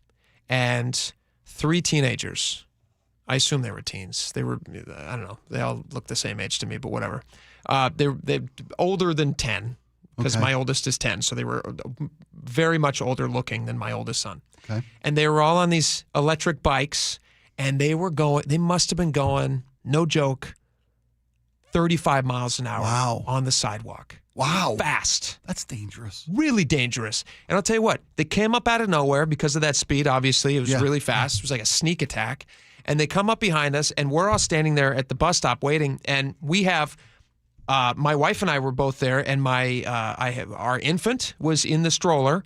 And our neighbor who was there with her pre-K student was just a pre-Ker. Waiting on the school bus. Waiting on the school bus for her big sister. And I literally had to push her out of the way and go whoa. And these guys flew by. And because I'm a good dad, I start yelling at them using my angry voice. Sure. And I'm like, you kids, you can't do that, kid. And of course they didn't stop. They just kept going. I've never seen them in the neighborhood since, by the way. So maybe it worked. But I do think it's, people need to moderate their speed on these e-bikes. I get it. I get the frustration, but that doesn't appear to be the case here. But all right, take a listen to this. Take a listen to this police officer and this dad and son. Go to jail for allowing him to ride something that's illegal. You knowingly knowing it is a crime. in our state, okay? That is a dirt bike. That is not a, hold on. Mr. Fulbright. That is not a bicycle or an e-bike. That is illegal anywhere in public spaces in our city. Okay. It's actually incorrect, by the way. You understand? You have informed me.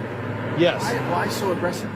Well, because we're having a lot of problems with these things. You and I can communicate thoughtfully. Okay. And set a good example for the young man that's watching us. Okay. I hear you. Okay. We bought this. Do you guys have a lock for it? I got it in my bag. Let's lock it to the sign and you can come in a truck or something else, pick it up later. We live in South Coast. I don't care. He's not riding it home. It's a nice day. He's walking. Okay. Or I could take it and impound it and take you to jail. I mean, this guy went from 0 to 11. I mean, this guy turned it all the way up to 11. Yeah. We walking tall, we call that. No, he's walking very tall, probably a little too tall. First off, I looked into the laws for this, and Washington State e-bikes are classified into 3 types. We have Class 1, 2, and 3. Class 1 has a maximum speed of 20 miles an hour and provide assistance when you're pedaling. Do you know what class you have? I have 1, pedal assist. Okay. Class 2 has a max speed of 20, and the motor can propel the bike without pedaling. So you don't need to be pedaling. I got a Class 2. You got a Class 2. I got a throttle. I can just turn the throttle. Got it. Class 3 has a max speed of 28 miles per hour and a motor that only provides assistance when you were pedaling. So yours only goes... I'm a 2. You're a 2. I'm a 2. Okay. So you are allowed, according to the rules in our state, that you are allowed to ride them on certain roads, and there are no restrictions. There are no restrictions. There might be local ordinances about whether or not you can ride on sidewalks. Okay. You cannot arrest somebody's father for a kid riding... for knowing he's breaking the law. Riding an e-bike on the sidewalk, which even in Issaquah, I don't believe is against the law. I could be wrong about that, but I don't believe so. So their conversation continued. And props to the dad. And I understand the cop is... I don't know what's going on in this guy's life. He's clearly wound kind of tightly in this interaction.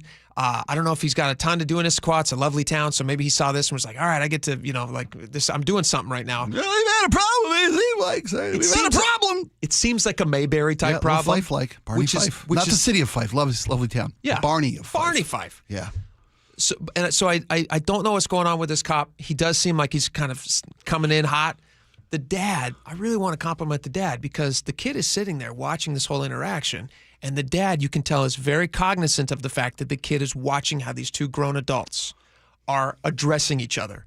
And you heard him there mention, he goes, we're having this conversation in front of this young man. And anyway, listen to this dad and this officer when the dad says, hey, we've only got 300 yards to our house. Can we just get the bike back there, please? I'm upset that a parent's with him and thinking that it's okay. That's why I'm upset. Why would you think this is okay? Just tell me. Because we're driving 300 yards from our house up to PCC. Oh, because it's a short distance. That's why. Okay. So if I'm driving DUI from my driveway down here and it's like 100 yards, is that okay? You and I both know we're not having the same conversation. It's okay until I hit somebody and then it's a bad day, right? And then I go to jail and I hurt somebody else and their family. We both know the risk factors to that are drastically different. But do you get what I'm saying? Do you understand? It's a crappy excuse. I hear you. Crappy excuse. It's also a crappy, horrible analogy. Wow. A child who's driving an e-bike with his dad, waiting at a light. On the sidewalk. To cross a crosswalk. Not in the street. Legally. On a sidewalk. And an officer who says it's the same as me driving DUI. Is there any universe in which any sane adult would consider that the same thing? No, that's ridiculous. And I'm not saying... I just want it noted, because people are so sensitive these days. I love police officers. I love them. They're the best. Yes. My neighbor's a cop. But they're not above scrutiny and sometimes criticism. Of course. For overstepping the line This here. guy should be criticized for this. Absolutely. When you say stupid things, you should be criticized. Absolutely. Somebody driving by recognizes that this is a ridiculous conversation that they're having and tries to say something about it. Somebody shouts out of her car.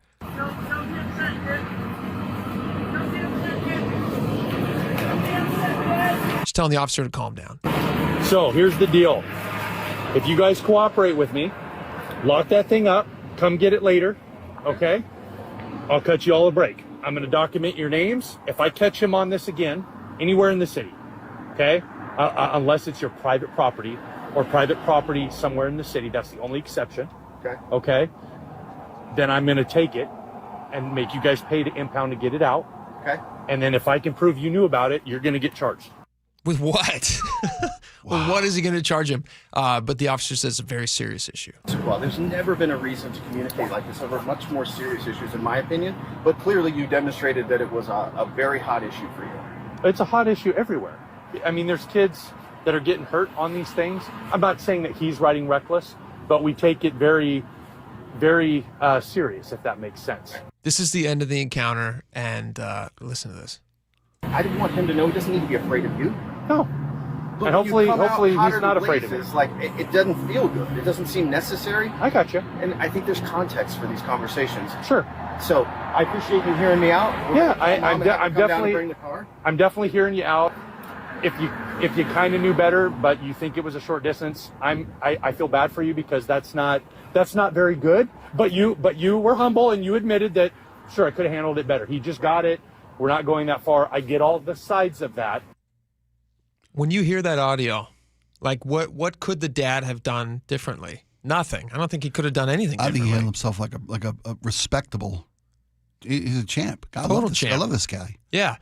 The officers. I mean, I'm not really clear. Is the bike an illegal designation of? Is it a motorbike? Is it a gasoline engine? He's claiming that this small child's e-bike is a motorcycle, and he's saying because it's a motorcycle, you're not allowed to ride it on sidewalks. And again, I don't know what the ordinance is in Issaquah. We can look that up. Right. How much? I can't tell from the video what kind of bike. Laura, can you look that up? Are you allowed to ride e-bikes in Issaquah? Yeah. Let me review. I popped a link in. Hold on. Yeah, no ride. So about a month before this happened, they had this press release. What to know? E-bikes and electric dirt bikes. E-bike safety starts with you. So class 1 and 2 e-bikes, you can go max 20 miles an hour, and that's fine anywhere you ride a normal bike. And that's what this kid including was on. A sidewalk? Well, can bikes be on sidewalks? Probably not. That's another question for Issaquah. Yeah. I know when I see a bike on a road, I'm always like, get on the sidewalk. You know, I got to tell you, when my biking commuting this week, there's portions of my ride that have bike lanes, which I was never a fan of until I needed them. It's always the case, right? But there are places where the bike lane ends and the sidewalk is the only safe option. I'm not riding on the road in this. Also, you're going way slower than the speed of traffic. Right. It's a 4-lane road, a high volume arterial morning drive, and a 12-year-old kid. A 12-year-old kid. I'm on the sidewalk for safety's sake at that point. And I'm respectful. I'm not going too fast. I'm working with pedestrians to make sure that everybody commutes safely and respectfully around each other. But I honestly think it's just because the kid was wearing a kind of dirt bike looking cool had the full kind helmet. Of face guard on the helmet, like you would on a motocross helmet. But the bike itself was not an electric dirt bike. They say about electric dirt bikes, if they have no pedals and they can go over 55 miles an hour. I've seen electric dirt bikes. That 12-year-old was not on an electric dirt bike. Just from speculatively looking at the video, that's not what that kid was on. I don't even know, because the video starts after they're already having their engagement, this conversation. I don't even know if the officer drove by while they were riding. They were waiting at a stop walk or at a crosswalk. So it's very possible that the officer pulled up to them as they were sitting at the crosswalk and then had this interaction with them.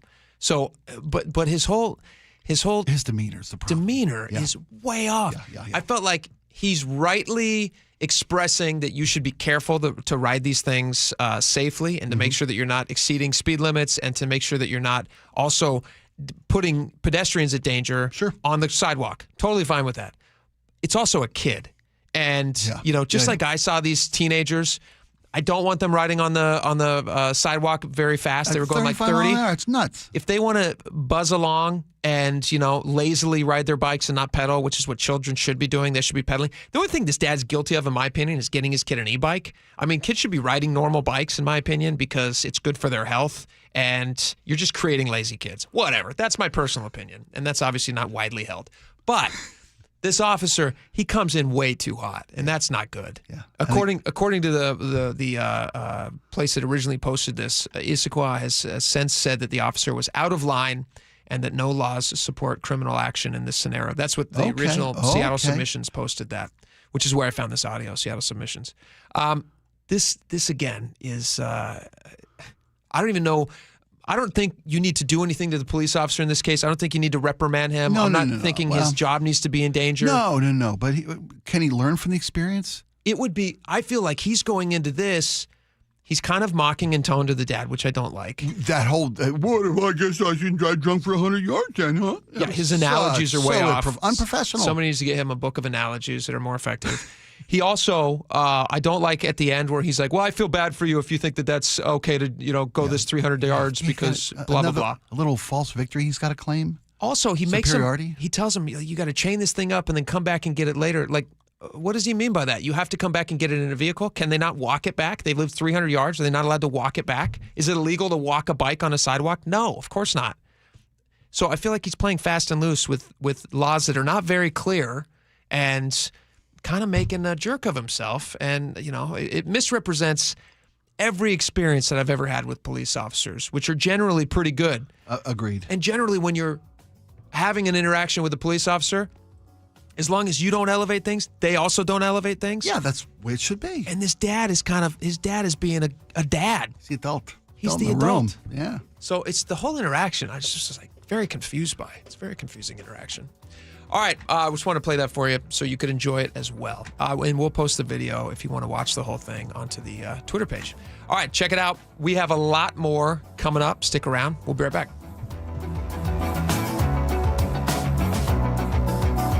This hour is brought to you by Insulation Northwest. Your favorite Seahawks gear? Check. Face paint? Check. The Mike McDonald preview on KIRO News Radio? Check. We want to win the game.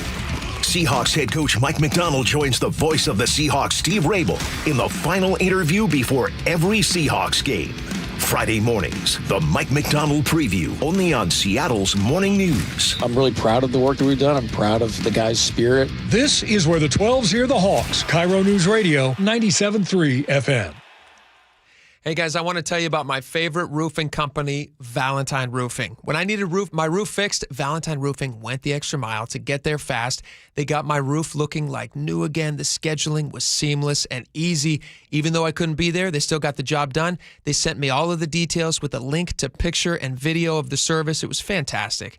And let me tell you what, if your roof or gutters are not fall ready, if those asphalt shingles are cracking and breaking down from years of moss, I had so much moss on my roof. It was disgusting. If your gutters are sagging, clogged or pulling away, do what I did. Call Valentine Roofing. Don't trust your home to anyone else. Those leaves, needles, and branches, they will fall. The rains will come. But fortunately, Valentine makes knocking out that fall checklist stress-free. They'll even insulate your attic or clean the exterior of your home. And with zero-down financing for most projects, you can get the work done now and pay over time. So, this fall, give your home the Valentine it deserves. Check them out online at valentineroof.com or call 206-ROOFING to get your free estimate today. That's 206-ROOFING. Hey, want to hear something great? Right now at Wendy's, you can get 2 of the #1 selling bacon cheeseburger in all fast food, the JBC, plus medium fries and a medium soft drink for just $8. Want to hear something else great? Double the burger means double the bacon. Now that's a game changer. 2 of the #1 bacon cheeseburgers with fries and a drink for just $8. Gotta be Wendy's. Limited time only. U.S. price and participation may vary. Request $8 JBC meal deal to obtain discount. Individual items at regular price. Progressive's Teen Driver Discount could lower the cost of insurance for your teenager and save you some money. And then you can still spend money on them. Because just when you think you have a grasp on spending, new sneakers. And then it's money for a school field trip. And of course, spending money. Oh yeah, and a new phone to replace the one they dropped in the toilet. Oh, don't remind me. So just get Progressive's Teen Driver Discount. And then you can continue to spend money on them. Endlessly. Progressive Casualty Insurance Company and affiliates. Discount not available in all states and subject to terms and conditions. Every family has a story to tell. At Dunn Lumber, ours is about trust. During the Great Depression, trust was hard to come by. People were so skeptical of banks. Customers would stop by the lumberyard, put their money in an envelope, and leave it in this safe. The safe still stands today as a symbol of our most valuable asset, your trust. If there's ever anything we can do to better earn your trust, email me personally. Mike Dunn at DunnLumber.com. Dunn Lumber, building trust since 1907. Get in the zone, AutoZone. Welcome to the end of summer sale at AutoZone. We're celebrating the end of long days and short nights with big deals for a short time, like car wash. Right now, you can save 20% on the Armor All Complete Car Wash Kit. Need new brakes? Duralast brake pads are free with the purchase of Duralast rotors. We've also got oil deals and more. We're ending the summer right with the end of summer sale at AutoZone. Get in the zone, AutoZone. Restrictions apply. If you love to travel, Capital One has a rewards credit card that's perfect for you. With the Capital One Venture X card, you earn unlimited double miles on everything you buy. Plus, you get premium benefits at a collection of luxury hotels when you book on Capital One Travel. And with Venture X, you get access to over 1,000 airport lounges worldwide. Open up a world of travel possibilities with the Capital One Venture X card. What's in your wallet? Terms apply. Lounge access is subject to change. See CapitalOne.com for details. Has it been hot in your house this summer? Maybe worried about the cold coming in this fall and into the winter? Might be because your insulation's just not up to snuff. That was my problem, Mike Salk here, and that's why I called Crawl Pros. They came out, they did a corner-to-corner inspection of my crawl space and attic, and they fixed that problem once and for all. If your home has any damaged insulation or no insulation in the attic or crawl space, you're bleeding money every month to heat and cool your home, but you don't have to. And even better, if you're a PSE customer and your home was built before 1990, you could qualify to receive a rebate on up to 95% of the cost to properly insulate your crawl space and attic. Yeah, 95%, but you got to act now. Many of these rebates are ending at the end of this year, including the federal incentives. Let Crawl Pros come out and properly insulate your home before the cooler fall weather comes in. If you're worried about critters, mold, water damage, insulation, or anything else related to your crawl space or attic, call Crawl Pros or visit crawlpros.com. Start having fun. Caesar Sportsbook at Muckleshoot Casino Resort is your #1 place to eat, drink, watch, and have fun. Keep up with your favorite sports anywhere and everywhere on property with the mobile app. Visit muckleshootcasino.com today. Scan the QR code and let the play begin. Muckleshoot. Bathfitter just hit a big milestone, 42,000 installations in Western Washington. Celebrate with payments as low as $125 a month. A beautiful bath installed in one day, no mess, and a lifetime warranty. Call Bathfitter or visit bathfitternw.com today. KIRO News Radio 97.3 FM Northwest News. Now, the latest from KIRO News Radio and mynorthwest.com. Good afternoon. I'm Aaron Granillo. We begin today with the closing bell report. After the Federal Reserve cut its key interest rates by 1/4 point, Fed Chair Jerome Powell. I think we were right to wait and see how tariffs and inflation and the labor market evolved. Cut reduces the benchmark rate to between 4 and 4.25%. Here's CBS's Kelly O'Grady with more. What it means, though, for average Americans is it just got slightly cheaper to borrow money, and that's going to affect everything from your credit card interest rate.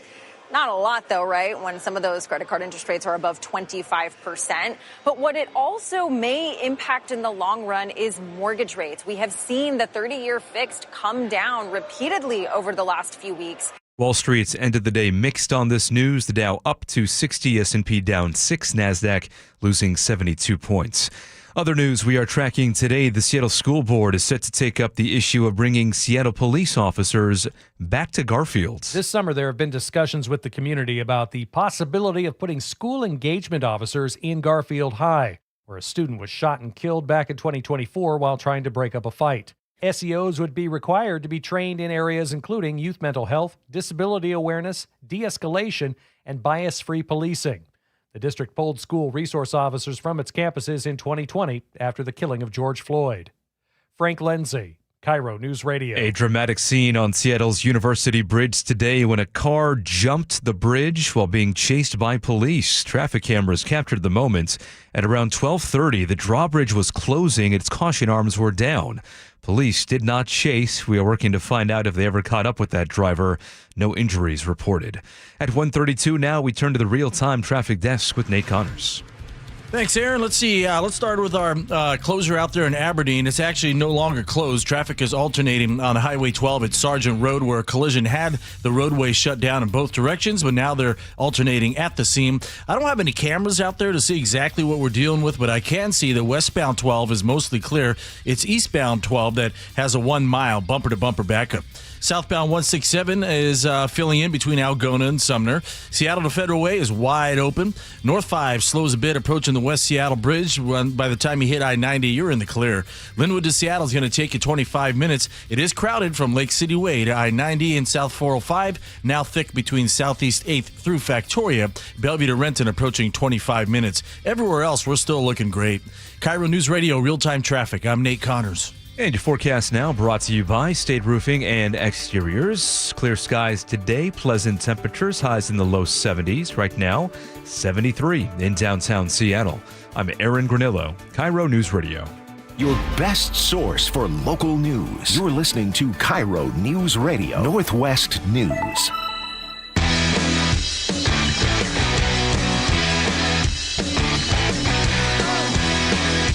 Welcome back to the show. All right, we're going to talk a little bit about some national stories. The big national story the last few days has been, first, last week it was the political assassination of Charlie Kirk, who was given that speech on that campus in Utah. And it happened there in front of thousands of people. It was a horrible, horrible story. I believe that was just last Wednesday, right? A week ago today, right? Exactly, yeah. Crazy. Week goes by very fast. Also, almost to the minute, by the way, that we lost him. Almost to this minute. That we learned. You're right. We discovered that. You're right. We were on the air when it happened. Yeah. Okay, so after that happened, there was then a manhunt that was top of every news story for whoever it was.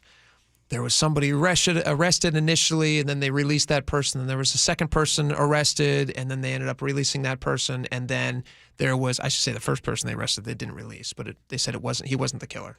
But then they finally, after they released some footage and all this stuff, the family of the alleged shooter reached out and said, hey, we recognize that guy. And unfortunately, that's our son. And they actually talked to their son. They turned him in.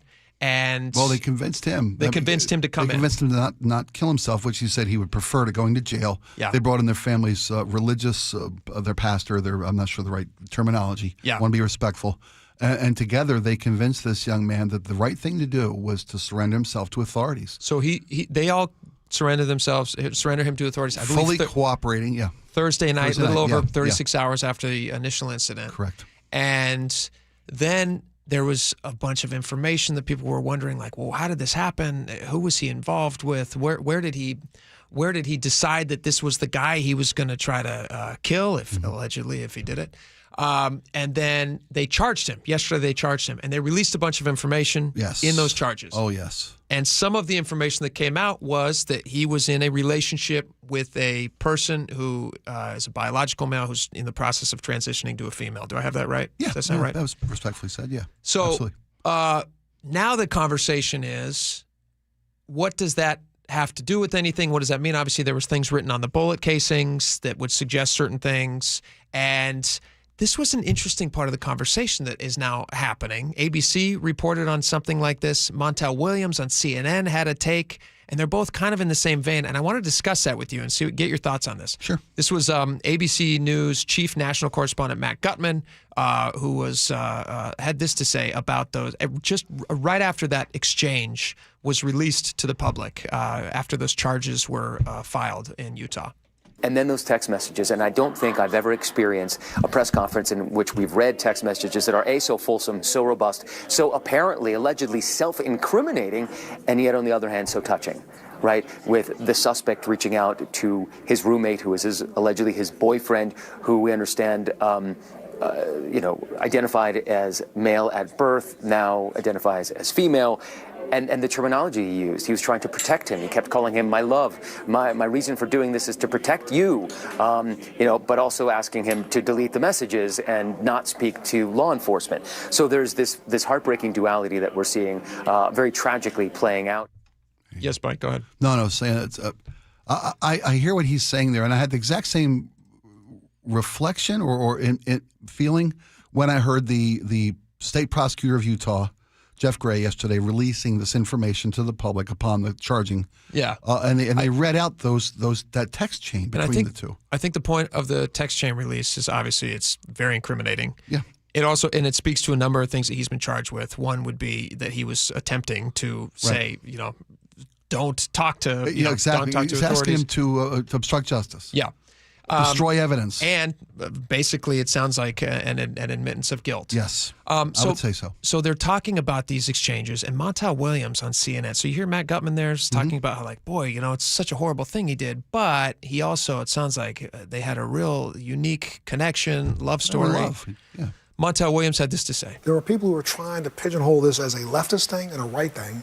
And what we're really talking about, hear me because I'm going to throw you when I say this. We're talking about a love-torn child, a kid. This is probably his first real relationship, and somebody was disparaging the person that he loved. He sat on that building for 30 minutes before he took the shot. Why did he wait until the first word trans came up? Then he took the shot. You think he heard it? He could hear it? I think he could hear it. I think he also... This is all based on Montel Williams' It's speculation, sure. speculation Yeah. and expert audio analysis of what somebody can hear from 200 yards away on a rooftop building. I don't believe he was motivated politically. I think this was motivated emotionally. I think this was a emotionally stunted person who literally, when I say it this way, just hear me, tried to defend his significant other, not trying to defend some ideology. What do you think about that? He said it's not. He said it's not ideologically driven. I don't know how he can say that. And I don't know what Montel's mind is putting together to put this thought out there. But I do put some I put some credence in what he's saying with this description or definition. Here's how I explain this. If the kid had, kid was a heterosexual cis male in a what we call regular normal relationship with a girl, I don't think he'd have been motivated enough to take out somebody he felt was a threat or a harm, danger to the trans community. The fact that he cared for somebody who was in the trans community, somebody that he said he referred to as my love, and I did this to protect you. I think that does make it I'm talking about explanation, not by no means justification for the actions. I want to be clear about that. Yeah. But I do think this guy just wasn't out there fighting for the trans community that he had no involvement with. If he hadn't been involved with somebody, in love with somebody that was a member of the trans community, that's what motivated him. He felt in his twisted mind was protecting somebody that he was in a relationship with, that he loved. But the part that doesn't make sense to me is that Montel is saying that this is not a political thing at all. He starts by saying that. He goes, this isn't politics at all. This is a love story. I don't agree with that at all, because obviously it's the politics of it. Yeah, Charlie Kirk was very political. He was a political activist. If you love somebody, your first instinct is not to go and harm somebody and kill somebody. Not in a sane mind, no, of course. I would agree with you. But again, he was only motivated to do this horrific, insane act because he was in love with somebody that in his mind, he thought Charlie Kirk posed a threat to, right? I mean, can you see that side of it? Again, I'm not justifying what he did. He's a sick and twisted mind. I know you're not. And I also offer to say that, I think love may be one of the most driving factors in crime and murder throughout history. When you love somebody and you protect somebody and you make a horrific, insane decision to take a life because of love, because you're a jealous, scorned lover or whatever it might be. The reason I think what you're trying to do is maybe more of a noble thing than what Montel is thinking of, which is I think you're trying to give a little bit of sense to something that seems so senseless and is so senseless. Yeah, what made him decide to take on this horrific act? He felt like he was in love with this person, and he, right or wrong, thought Charlie Kirk presented a threat to the person he loved. I know you're not saying this, but the problem with that is it's kind of saying there are some things that do cross the threshold where it becomes a little more justified. I know that's not what you're saying. I'm not at all. Yeah. And I don't think that's probably what Montel is meaning, although I think what he's suggesting here leads down a dangerous path. I think he's saying because this guy had strong feelings for somebody, then somehow it would be. He's not justifying. I don't think Montel's trying to justify it. Well, he says it's a love story. It's happening because it's a love story. It's a monstrous act that this guy did. So are all crimes of passion?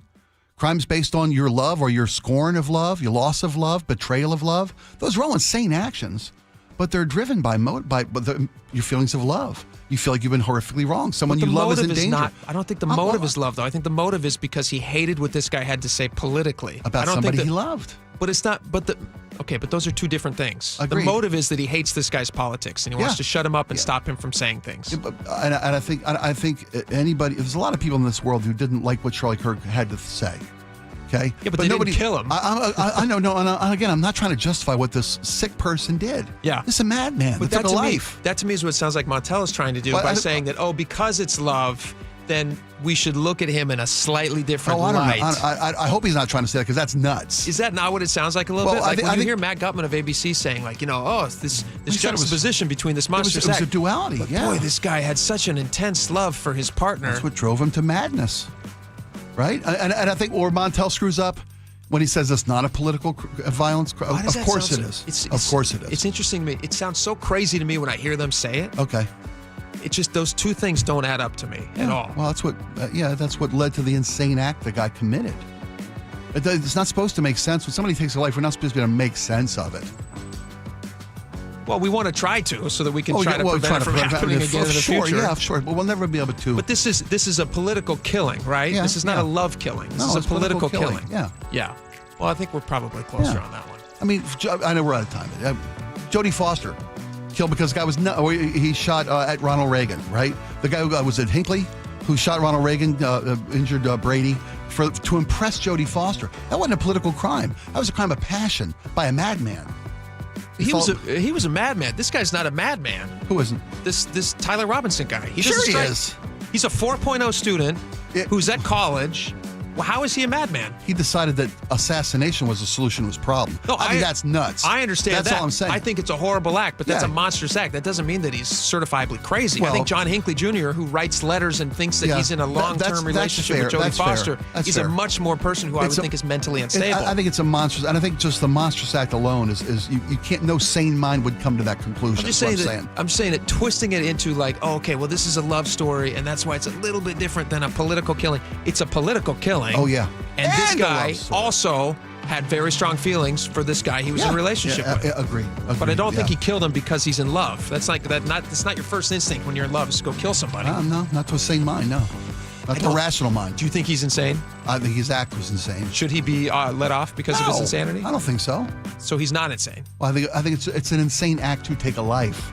Anybody who decides that assassination is the solution, I think maybe insanity is the wrong term. I hear you. Okay, but that's screwed up. I don't know what the technical verbiage is. You should just call it messed up. That should be a legal definition. He's messed up. Yeah. All right. We got a lot more coming up. Stick around. The closing bell is brought to you by Legacy Group Capital Common Sense Lending. Seattle's Morning News. Hi, I'm Charlie Harger. And I'm Amanda Factor. Hope you can join us tomorrow morning. In my 7:35 commentary, you and every member of your family could be on the hook for $55,000 each for Sound Transit. Is it worth it? Sully has traffic every 10 minutes. And hopefully we'll be talking about win number 11 in a row for the Mariners and get you ready for the storm. 5 to 9 on Seattle's Morning News. We're on YouTube, our app, your smart speaker, and 97.3 FM. Folks, we all know, despite what you see out your windows, the rainy season is on its way. It's time now to protect your home with the help of the pros from Integrity Roofing and Construction. They've got years of experience in roofing and full restorations. They've got a full design department. Their skilled team delivers exceptional craftsmanship, whether it's a simple roof repair or a full renovation. Integrity, of course, offers free estimates, and their customer satisfaction just speaks for itself. Don't wait until the next storm hits. Call and schedule your free estimate today at 206-202-ROOF. That's 206-202-ROOF, or visit them online. Check out the reviews at integrityrc.com. At Les Schwab, we've been changing the tire game for more than 70 years. Our Go the Extra Mile service means more hustle, less hassle. We design our own exclusive tires to give you more tires made for the road you drive, less compromise. All backed by America's best tire warranty included with every tire we sell. We're talking more unbeatable tire warranty, less charging you extra, like the other guys. It's why you get more from less. Book an appointment at leschwab.com. Oh no, stomach issues again? Stomach issues? Who are you? Your pancreas. I could be the real reason for your diarrhea, gas, bloating, stomach pain, or loose oily stools. I thought it was my stomach. People often do, but any of these symptoms could mean having a condition called exocrine pancreatic insufficiency, or EPI. With EPI, the pancreas doesn't release enough enzymes to break down food, but EPI is manageable. Use the symptom checker on identifyepi.com and speak with your doctor. That's identifyepi.com. Sponsored by AbbVie. Hey, can you blow up some balloons for Jack's party? I can't. I'm so congested. You need Sinex Severe from Vicks. Sinex Severe nasal spray. Yeah, just Sinex. Breathe. Sinex Severe instantly relieves nasal congestion and works 6 times faster than nasal decongestant tablets. The 12 hours of relief allow you to get back to the moments that matter without congestion. Daddy, we need more balloons. On it! Try Sinex Severe from Vicks. Just Sinex. Breathe.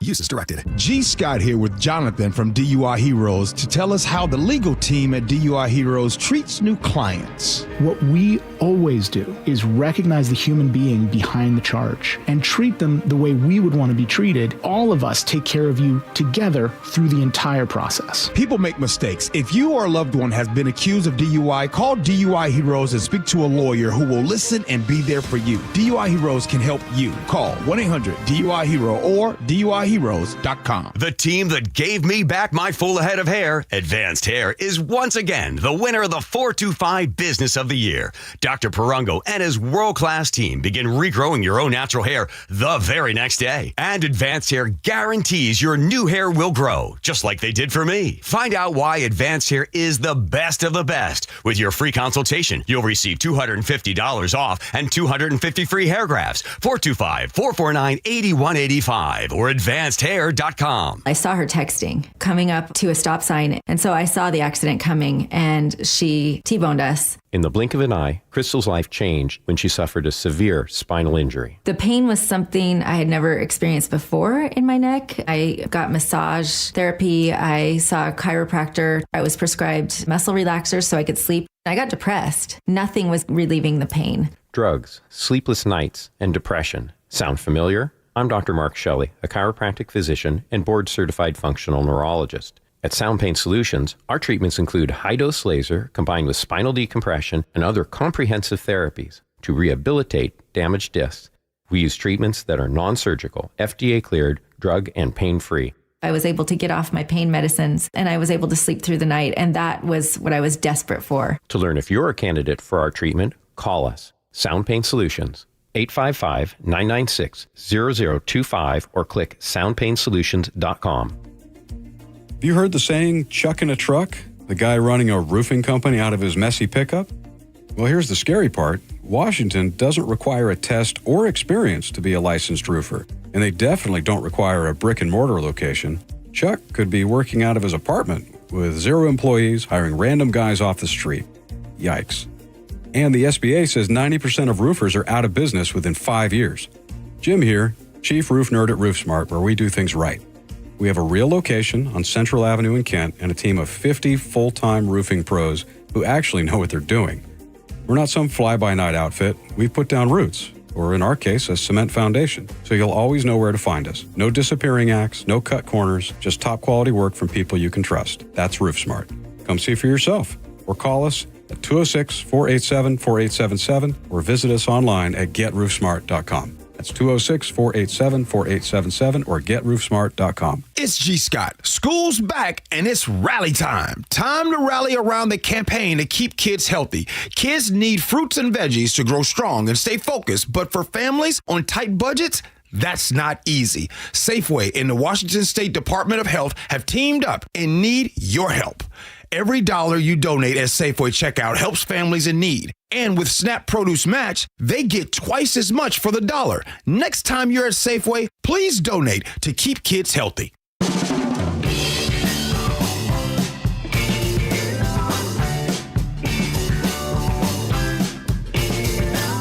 right, welcome back to the show.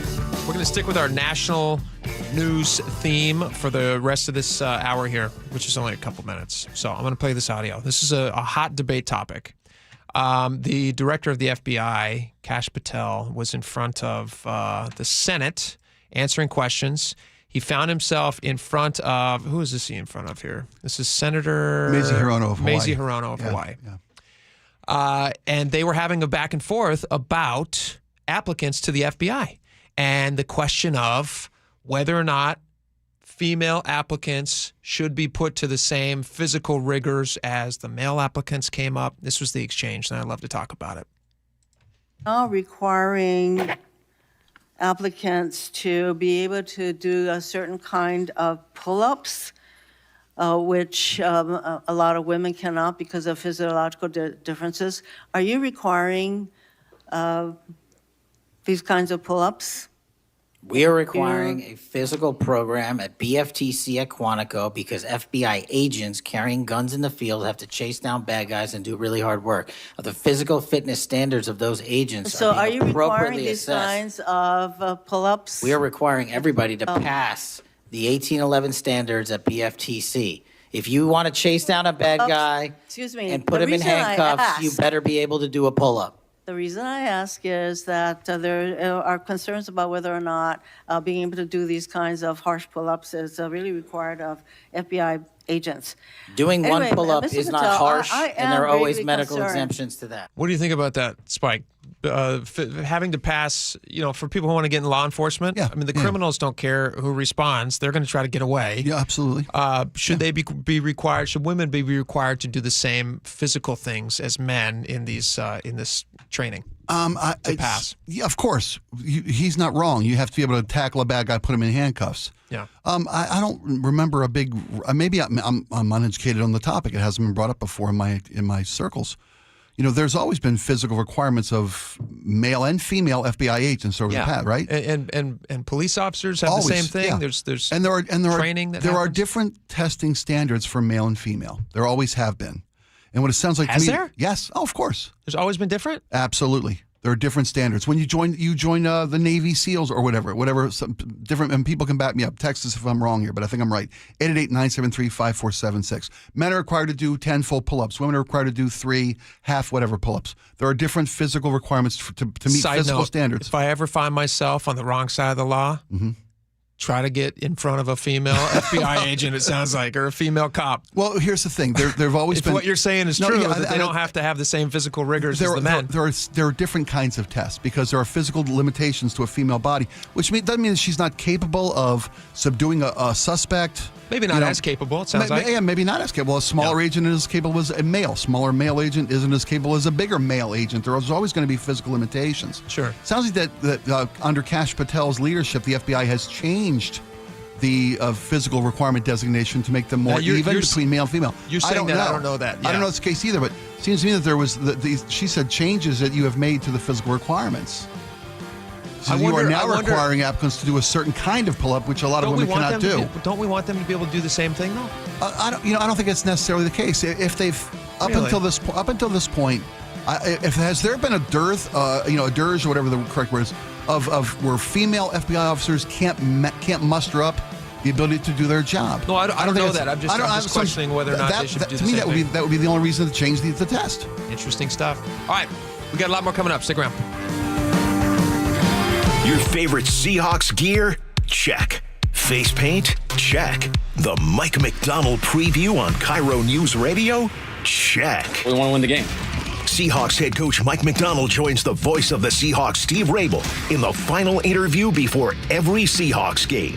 Friday mornings, the Mike McDonald preview, only on Seattle's Morning News. I'm really proud of the work that we've done. I'm proud of the guys' spirit. This is where the 12s hear the Hawks. KIRO News Radio, 97.3 FM. Mike Rowe here with a quick question. Is your concrete sinking?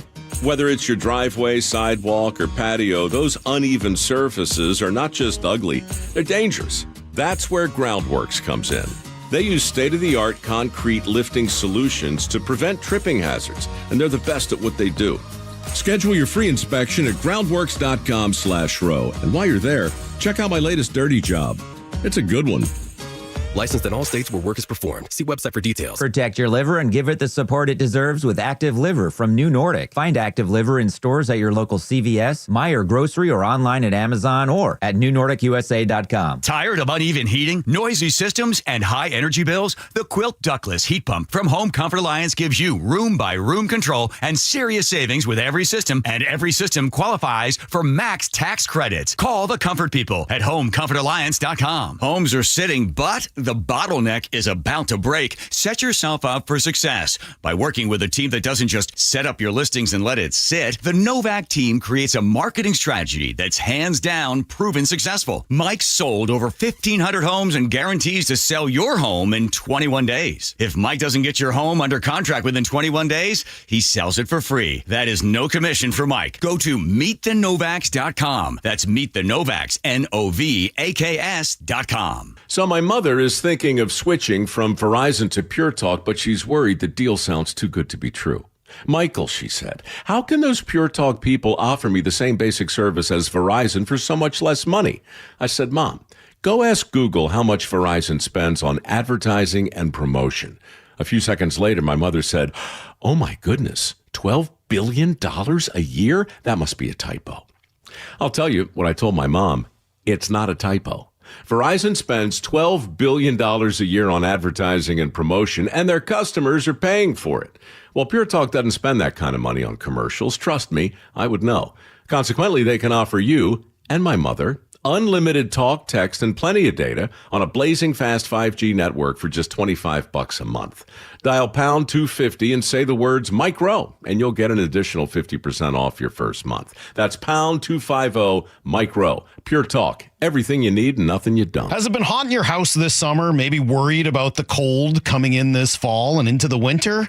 Might be because your insulation's just not up to snuff. That was my problem, Mike Salk here, and that's why I called Crawl Pros. They came out, they did a corner-to-corner inspection of my crawl space and attic, and they fixed that problem once and for all. If your home has any damaged insulation or no insulation in the attic or crawl space, you're bleeding money every month to heat and cool your home, but you don't have to.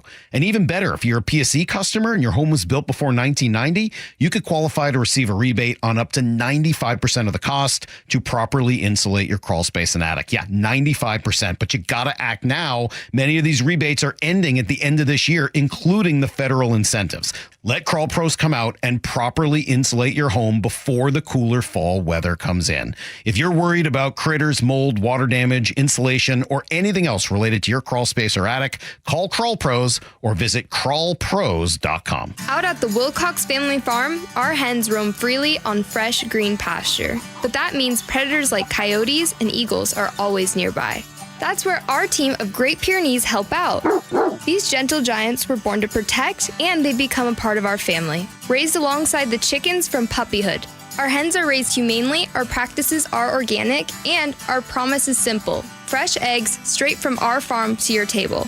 Wilcox Family Farms, locally fresh since 1909. KIRO FM and HD1, Tacoma, Seattle. This is CBS News on the Hour, sponsored by Progressive Insurance. I'm Cammie McCormick. The Fed lowered a key interest rate by a quarter point today. Analyst Dean Baker of Jerome Powell's thinking. What he's looking at is, on the one hand, the clear evidence of inflation. Inflation is accelerating moderately. The main factor here is, of course, the tariffs, probably also deportations pushing up farm prices in many, many items. But the other thing that he's looking at is the weakness of the labor market. It was the first cut this year. The Fed indicated 2 more cuts could be coming. Fired CDC Director Susan Menares was on Capitol Hill today explaining things to lawmakers. It lasted 29 days. Since my removal, several explanations have been offered. That I told the secretary I would resign, that I was not aligned with the administration priorities, or that I was untrustworthy. None of those reflect what actually happened. She said she was ordered by Health Secretary Robert F. Kennedy to resign if she didn't sign off on new vaccine recommendations that are expected to be released later this week. FBI Director Kash Patel was also back on the Hill for a second day. Senator Pramila Jayapal questioned him about the Epstein files. Are these women credible? It's a yes or no answer. I have answered the question. Well, what is the answer? I'm telling you, I'm the only FBI director that has welcomed new information in this case. This administration is the only one that has welcomed any new information in this case. Is there a yes or no to present new credible information? Present new information. Are the victims credible or not? Patel argues he can't release more of the files because of court opinions. There has been a lot of accusation about who is behind political violence since the assassination of Charlie Kirk. Scott McFarland reports. A 2024 report funded by the National Institutes of Justice, part of the U.S. Department of Justice, said the number of far-right attacks continues to outpace all other types of terrorism. But that report has recently been removed from a Department of Justice website. Democrats at a U.S. House committee showed the change in an exhibit released at a hearing today, but the department is not commenting.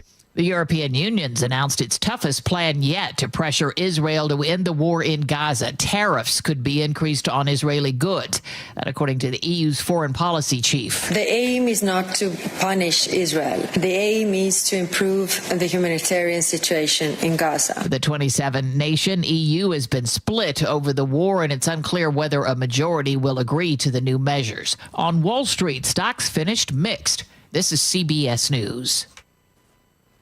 Progressive Insurance, with insurance for cars, home, boat, motorcycles, RVs, and commercial vehicles at 1-800-PROGRESSIVE and Progressive.com. Coming up is the Pierce County Sheriff under a state investigation. That's after Nate Connors at the Real Time Traffic Desk. Hey, thanks, Aaron. ProSculpt has our update. Let's start up north in Everett, where our daily Boeing shift change is underway, and that means eastbound 526 heavy from the plant over to the freeway. Northbound I-5, you're crowded at Dagmar's Landing into Marysville, which isn't bad right now. Everett to Marysville, right around 10 minutes.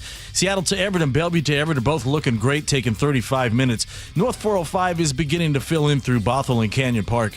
Linwood to Seattle, 35 minutes. It's getting slower between Northgate and 990. North 5 slows approaching the West Seattle Bridge into downtown. South Center to Seattle, plan on 20 minutes. Southbound 405, you're packed from Southeast 8th and Bellevue through Factoria. Bellevue to Renton's at 20 minutes as well. Both lake bridges are clear. And southbound on the Valley Freeway, slow in the south end between Algona and Sumner. ProSculpt, the one-day permanent fat loss and skin tightening solution for men and women, offered by New Skin Med Spa in Bellevue. Book your free consultation at prosculpt.com. KIRO News Radio Real-Time Traffic. I'm Nate Connors. KIRO News Radio 97.3 FM Northwest News. Now, the latest from KIRO News Radio and mynorthwest.com. Good afternoon. I'm Aaron Granillo. Pierce County Sheriff Keith Swank may be under a state investigation for contact he's had with Immigration and Customs enforcements. KIRO News Radio's Frank Lenzi takes a look. Swank tells the Jason Ranch Show on Seattle Red 770 AM that Washington Attorney General Nick Brown requested records related to any contact Swank has had with ICE. I think they're looking for a way to come after me. They're hoping I did something so they can say I violated the Keep Washington Working Act, which prohibits local law enforcement from helping the feds enforce immigration policies, which Swank says he has not. In April, though, he says he did have a meet and greet with the ICE Seattle Field Office Director at the Northwest ICE Processing Center in Tacoma. Frank Lenzi, KIRO News Radio. 2 Honduran nationals accused of running fentanyl operations in the Northwest are now back in the U.S. to face federal charges. Agents say both men fled the country after setting up drug networks in Portland. Both were arrested and returned to appear in court this week. Man accused of stabbing and killing 2 women at a Burien apartment last week is due in court tomorrow. More from KIRO 7 TV's Didi Sun. Deputies found Marvin Ortiz Moncientos outside the Montrose apartments covered in blood. He was claiming a man stabbed him and 2 other women. Prosecutors say his story didn't match up with his phone location and records, and now he faces first-degree murder charges. They say he stabbed his girlfriend more than 20 times after a breakup and attacked her roommate, too, as she tried to protect her friend, killing them both. And new today, federal immigration officials now tell KOMO News Ortiz Montesinos is in the country illegally. ICE has now placed a detainer on him. As the Mariners look to make it 11 wins in a row tonight, Cal Raleigh's on the cusp of setting a franchise record for home runs in a season. He hit 2 last night, tying Ken Griffey Jr. with his 56th homer after passing Mickey Mantle for most home runs by a switch hitter. I don't really have words for it. I don't really know what to say. I'm sure one day it'll kind of set in, but for now, just keep it going. So Raleigh was speaking with the MLB Network. He'll go for 57 tonight in Kansas City. Weather now brought to you by State Roofing and Exteriors. Sunny tonight, more sunshine for tomorrow with highs staying in the low to mid 70s. Right now 72 in downtown Seattle. I'm Aaron Granillo, KIRO News Radio. Your best source for local news, serving Western Washington and the world with a KIRO News Radio app. Always streaming live on your smart speakers. You're listening to KIRO News Radio, Northwest News. It's the all-new Jake and Spike Show on KIRO News Radio.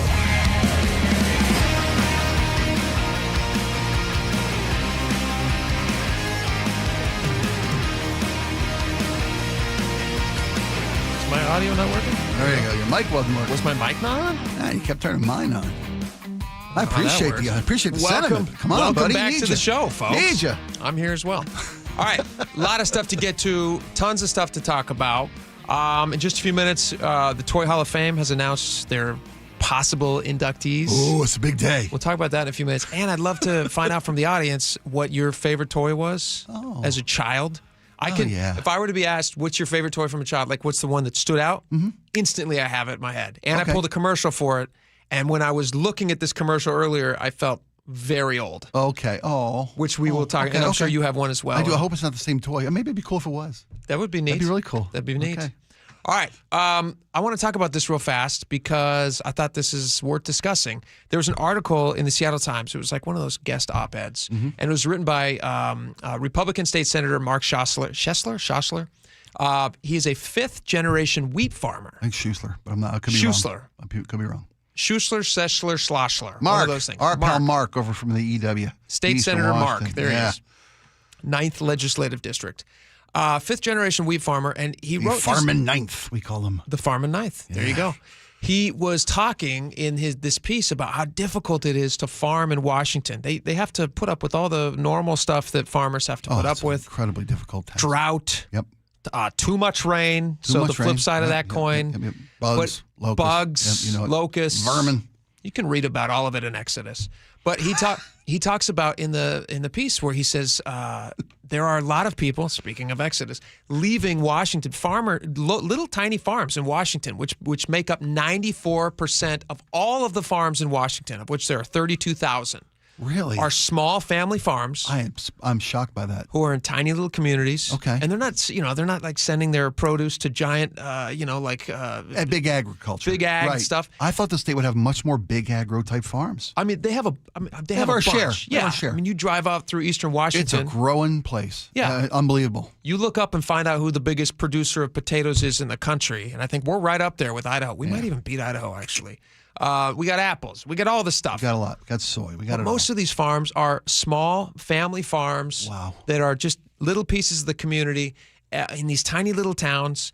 And what he's talking about, I think, is really worth noting here is how difficult it is, not because of all the difficulties that they normally face, which is, like we said, the aforementioned drought and all those different things, all those variables that they can't, they have no control over. Okay. But what the state is also doing is making it very difficult to be a farmer in Washington State. Wow. And he lists a few things that I had no idea about that I think are definitely worth pointing out, something that I want to highlight here. So he says farmers face many challenges, yada, yada, yada, weather, all those different things. But one culprit in the disappearing farms is state government, which is complicit in making it harder to survive in our sector of the economy.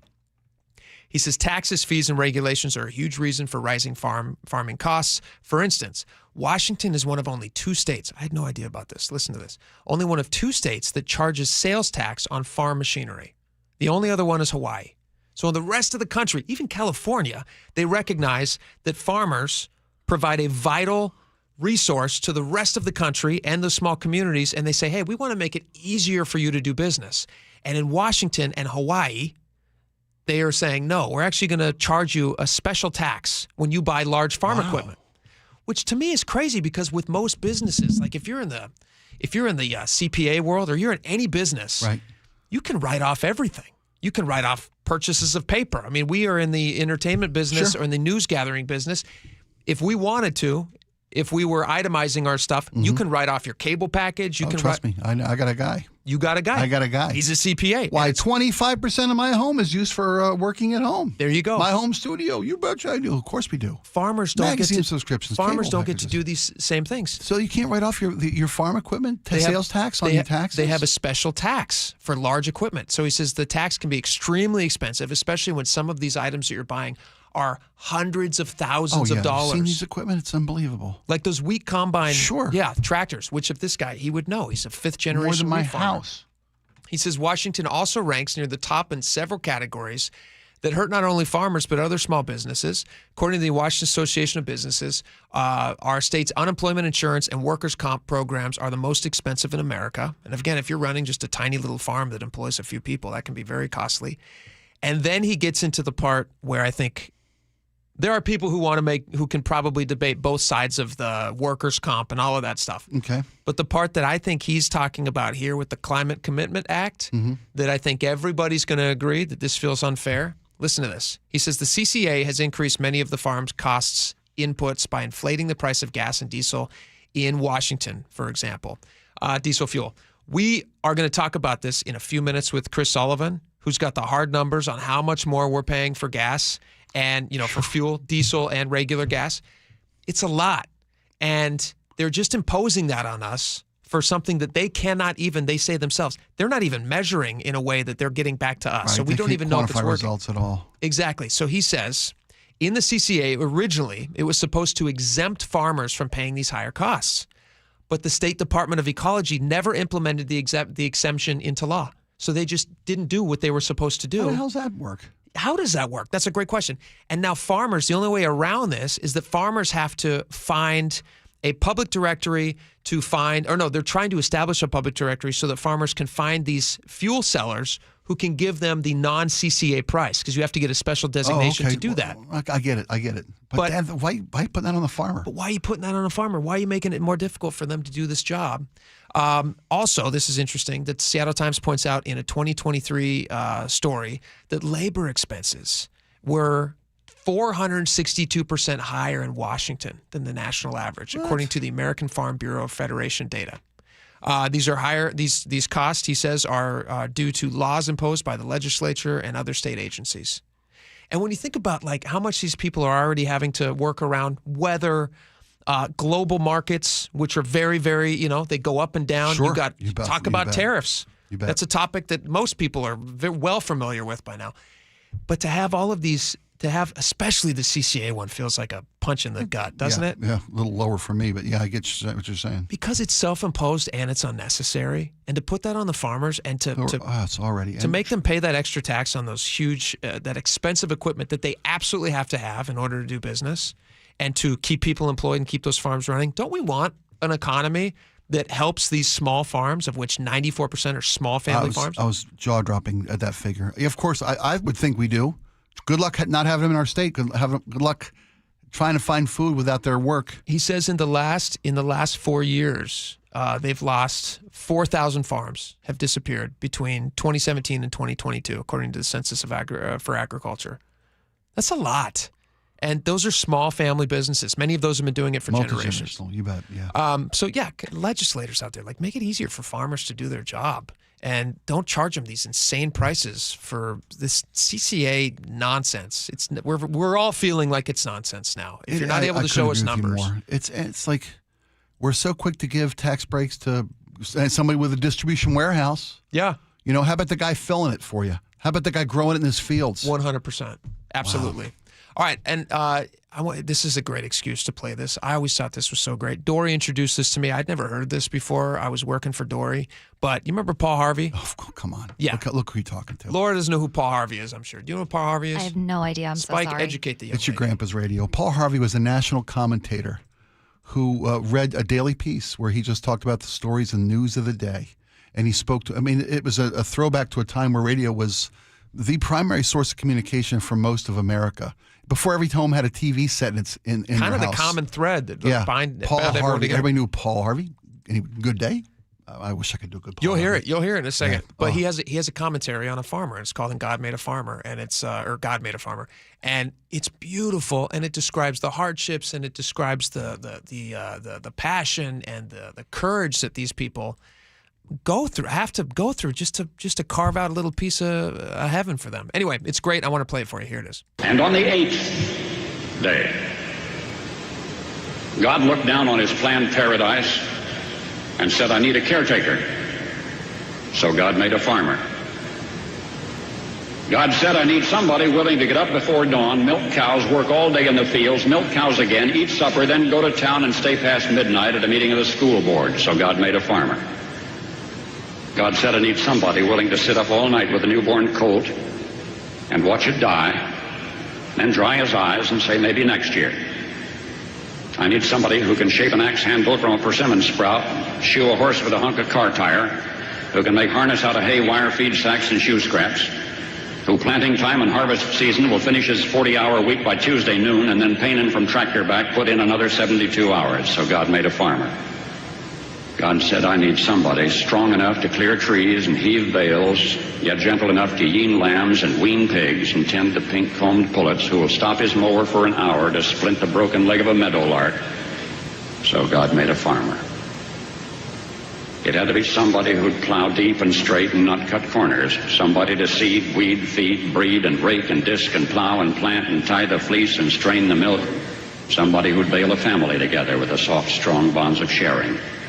Who would laugh and then sigh and then reply with smiling eyes when his son says that he wants to spend his life doing what Dad does.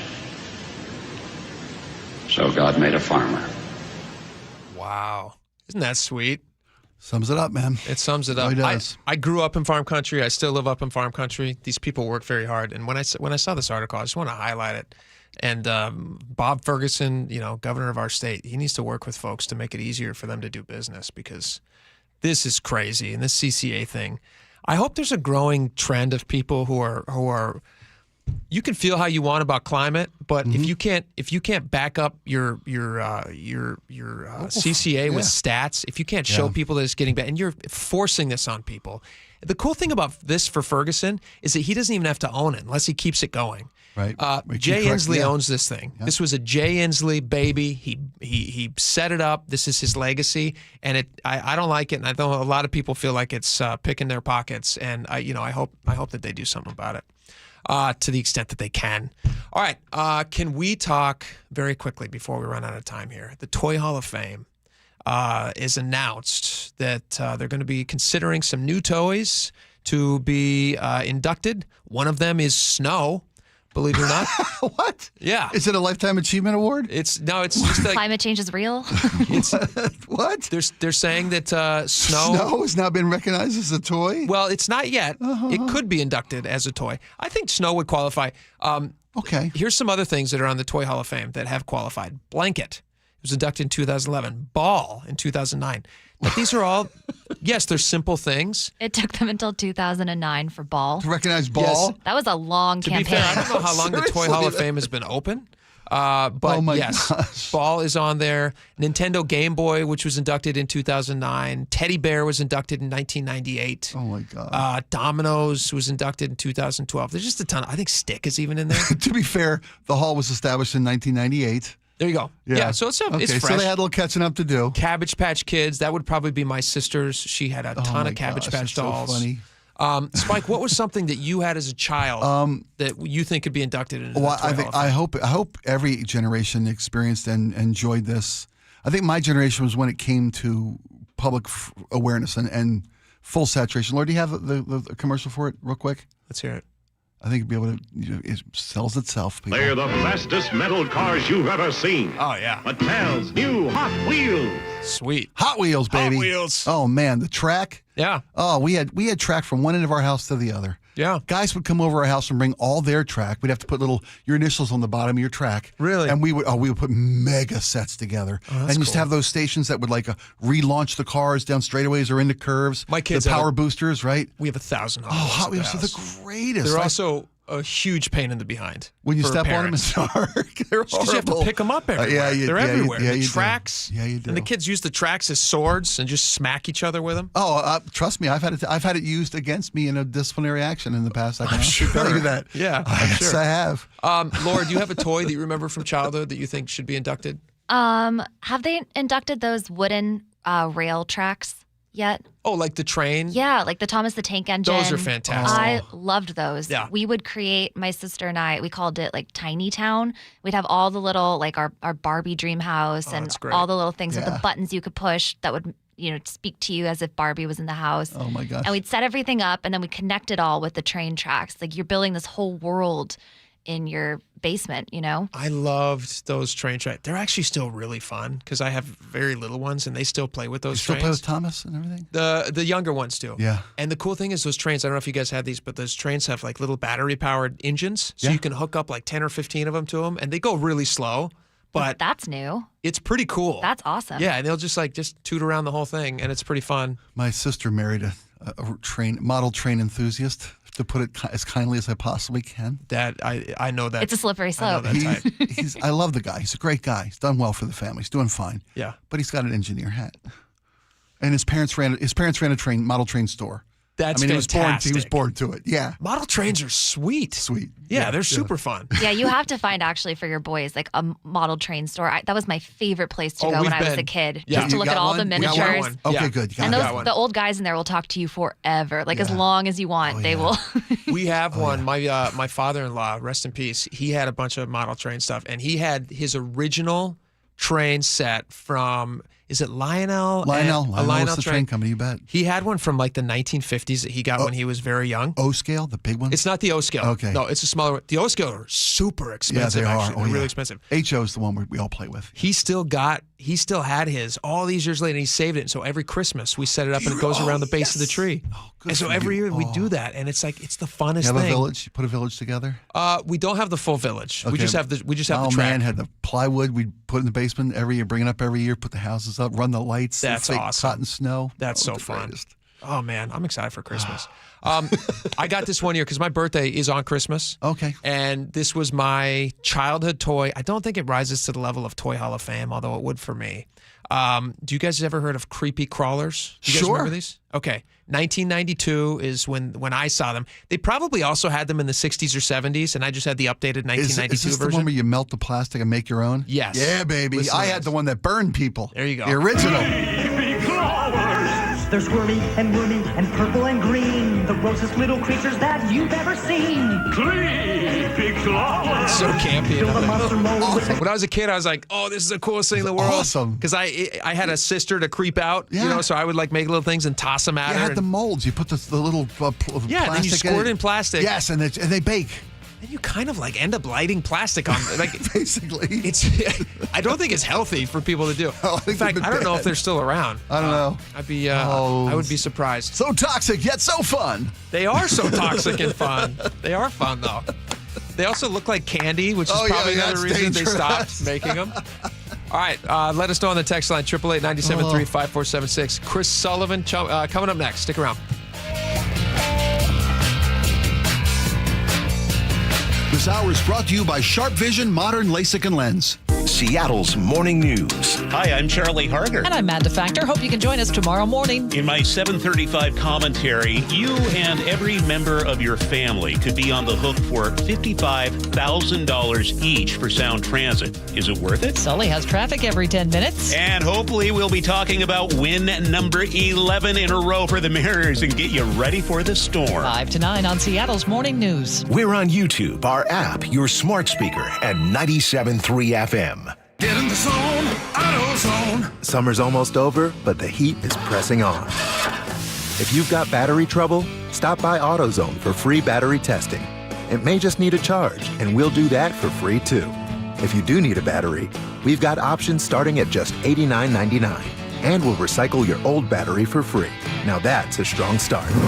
Don't miss the end of summer sale. Now at AutoZone until September 22nd. Get in the zone, AutoZone. Restrictions apply. Wesley Financial Group is not a law firm, and Chuck McDowell definitely not an attorney. This is Chuck. If someone talked you into buying something really silly and you want to get out of that silly little thing, my advice, get the facts. Call me and I'll send you our timeshare exit kit absolutely free. Inside, you'll learn how timeshare works and all your options for cancellation. Call Wesley now for your free exit info kit. 800-486-9600. That's 800-486-9600. Cold is leaking and rats are moving and mold is creeping and water seeping in. It's hard to be a homeowner, we know. Without American Crawl Space and Pest Services, it is hard to be a homeowner. Dave Ross here. American Crawl are the heroes to call for insulation and pest issues because in addition to their great reviews and decades of experience, they also give out the most PSE insulation rebates of any insulation company in the state. American Crawl, the heroes you call. Get your free inspection at AmericanCrawl.com. And now, tales of another way. How long can one go on with the same scent of shower soap? Sure, sandalwood is your signature aura, but today you went tropical essence. Glamping in the rainforest. Sometimes another way is the better way, like the new SR 509 Expressway, the alternate route that'll help manage congestion on I-5 and other local roads. Tolling begins September 29th. Save $2 per toll with a Good-to-Go pass. Learn more at goodtogo509.com. I had pain, I had numbness in my feet. That pain and that numbness just got worse and worse and worse as time went on. This is Greg describing life with neuropathy. I went to 5 podiatrists, tried different treatments, tried different orthotics, tried different shoes, had cortisone shots in the tops and the bottoms of my feet. Saw a neurologist. All my medical doctors said, can't help you. Live with the pain. You're not going to be able to sleep. This is your life.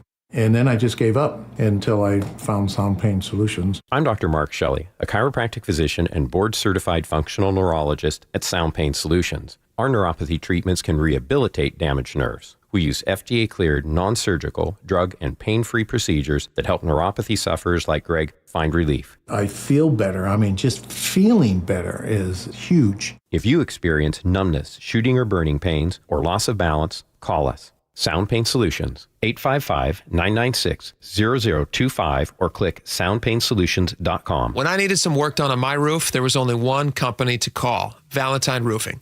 And let me tell you, if your roof or gutters are not fall ready, you need Valentine too. Hey, this is Jake Skorheim. Whether it's your roof, gutters, or siding, even attic insulation to exterior cleaning, Valentine Roofing has been helping KIRO listeners for the past 15 years. And with zero down financing for most projects, you can get the work done now and pay over time. So do what I did. Call 206 Roofing and get your free estimate today. That's 206 Roofing.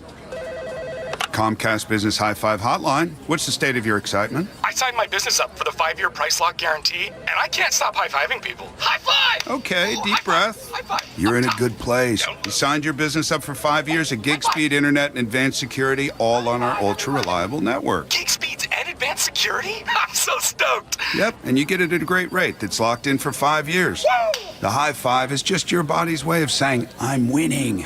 So this is natural. High-fiving everyone you see in a state of business savings enthusiasm?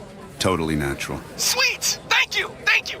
High five, everybody! High five! The Comcast Business 5-year price lock guarantee is back, but only for a limited time, so sign your business up today. High five! Comcast Business, powering possibilities. Ends 9/21/25 for new customers with qualifying bundle. Current customers may be eligible depending on services and area. Guaranteed rate applies to monthly service charge, excluding taxes and fees. Other restrictions apply. Homes are sitting, but the bottleneck's about to break. Set yourself up for success by working with the Novak team. Mike Novak guarantees to sell your home in 21 days. If not, he sells it for free. Go to meetthenovaks.com. That's meetthenovaks, NOVAKS.com. Northwest homeowners, when it comes to your roof, you need a name you can trust. Techline Roofing has proudly served the Seattle area for years, delivering exceptional results and lasting security. Choose Techline Roofing. Your trust is our foundation. Trust Techline. Bathfitter just hit a big milestone, 42,000 installations in Western Washington. Celebrate with payments as low as $125 a month. A beautiful bath installed in one day, no mess, and a lifetime warranty. Call Bathfitter or visit bathfitternw.com today. KIRO Newsradio 97.3 FM Northwest News. Now, the latest from KIRO Newsradio and mynorthwest.com. Good afternoon. I'm Aaron Granillo. The former head of the CDC tells her side of the story in front of a U.S. Senate panel today. Dr. Susan Menares testified that Health Secretary Robert F. Kennedy Jr. asked her to pre-approve new vaccine recommendations and fire veteran vaccine experts. She said if I was unwilling to do both, I should resign. I responded that I could not pre-approve recommendations without reviewing the evidence, and I had no basis to fire scientific experts. Now citing changes at the CDC, the newly formed West Coast Health Alliance, which includes Washington, issues its first vaccine recommendations ahead of winter. Dr. Celine Gounder is a CBS News medical contributor. They are recommending that anyone who wants a COVID shot, child or adult, anyone who wants one should be able to have one. The latest federal guidance scales back COVID shots for healthy children and adults. Federal Reserve cuts interest rates for the first time this year. Here's CBS's Matt Piper. The Federal Reserve cut its key interest rate by 0.25 point. Just one Fed policymaker dissented, Stephen Moran, who President Trump appointed and was confirmed by the Senate in a rushed vote this week, just hours before the meeting began. Fed Chair Jerome Powell was asked if he's worried about White House interference on the Fed's Board of Governors. We did welcome a new committee member today, as we always do, and the committee remains united in pursuing our dual mandate goals. We're strongly committed to maintaining our independence, and beyond that, I really don't have anything to share. Matt Piper, CBS News. Washington's job market is cooling off. New numbers show the state lost 13,600 jobs in August. Unemployment rates held steady at 4.5%. Everett City Council is expected to pass a resolution tonight criticizing Kroger's decision to close its Fred Meyer store in the Casino Road neighborhood. Kroger says rising theft and regulations forced the closures of that and other local stores.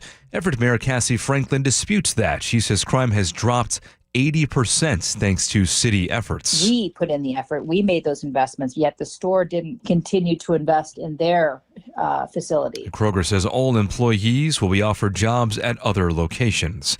Let's go now to the real-time traffic desk at 2:33 with Nate Connors. All right, Aaron, let's start you down at JBLM South 5 at the main gate. That off-ramp is fully blocked from an earlier crash where it looks like they're starting to clean up the scene right now, but it's still closed, and hopefully this will reopen soon for you. Nisqually, we have some sort of blocking issue north 5 at the Nisqually River Bridge. It's just out of view of the camera. I haven't received any official report here, but you're backed up to Meridian, about a mile and a half bumper-to-bumper backup. Olympia to Tacoma is a 35-minute drive. Southbound on the Valley Freeway, packed from Highway 18 into Sumner, 20 minutes to clear this. South 405 is packed from Mid-Bellevue to Cold Creek Parkway, Bellevue to Renton, 25 minutes. Linwood to Seattle, also a 25-minute commute. It's heavy from Lake City Way to I-90. And up in Canyon Park, northbound 405, just past 527, a collision takes up your left general purpose lane. KIRO News Radio real-time traffic. I'm Nate Connors. Forecast now brought to you by State Roofing and Exteriors. A nice afternoon, clear skies, highs in the low to mid 70s, right now 72 in downtown Seattle. I'm Aaron Granillo, KIRO News Radio. Your best source for local news. You're listening to KIRO News Radio, Northwest News.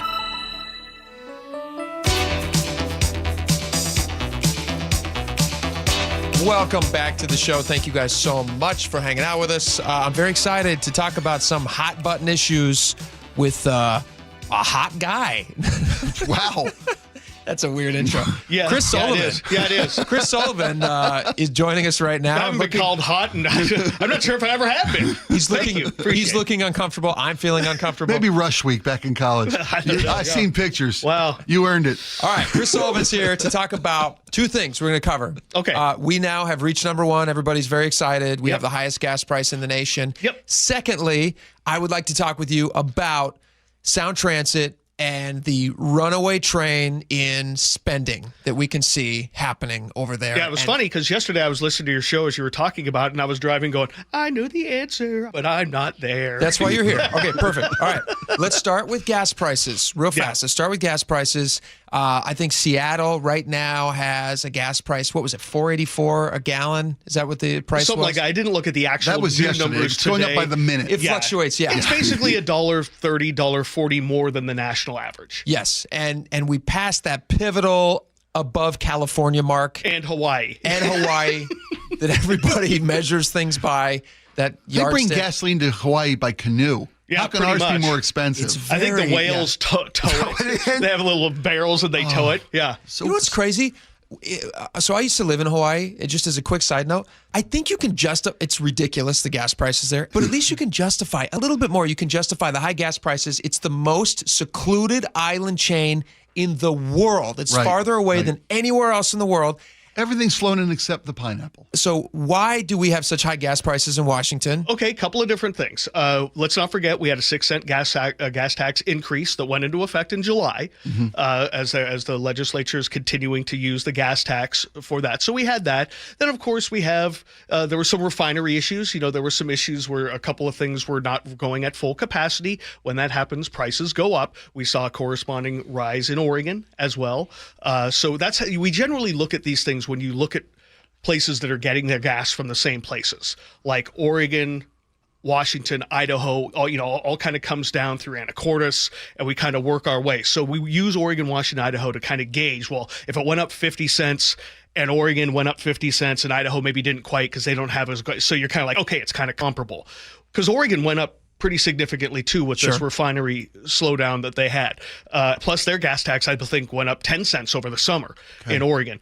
But we then, again, we have the Climate Commitment Act thrown on top of that, kind of the hidden gas tax that we all know about, but it's not hidden so well. We know it. Not anymore. But the way it's created and the way it goes up and down, I don't think a lot of people realize. They're auctions. They have these carbon auctions where people buy and sell the offsets to the polluters. You buy whatever your cubic yard of CO2, whatever that turns out to be. You're buying oranges or gold or whatever. And so Except oranges are measurable. Right. Continue. Well, we'll get, exactly. The right to pollute is now commodity. And so at the latest auction, the prices went up significantly, and there's going to be another one next month where they're expected to go back up a lot again. Even more. And so the price now has jumped by 20, maybe 30 cents-ish over even the Oregons of the world. The gas companies pass that right on to us as the consumers.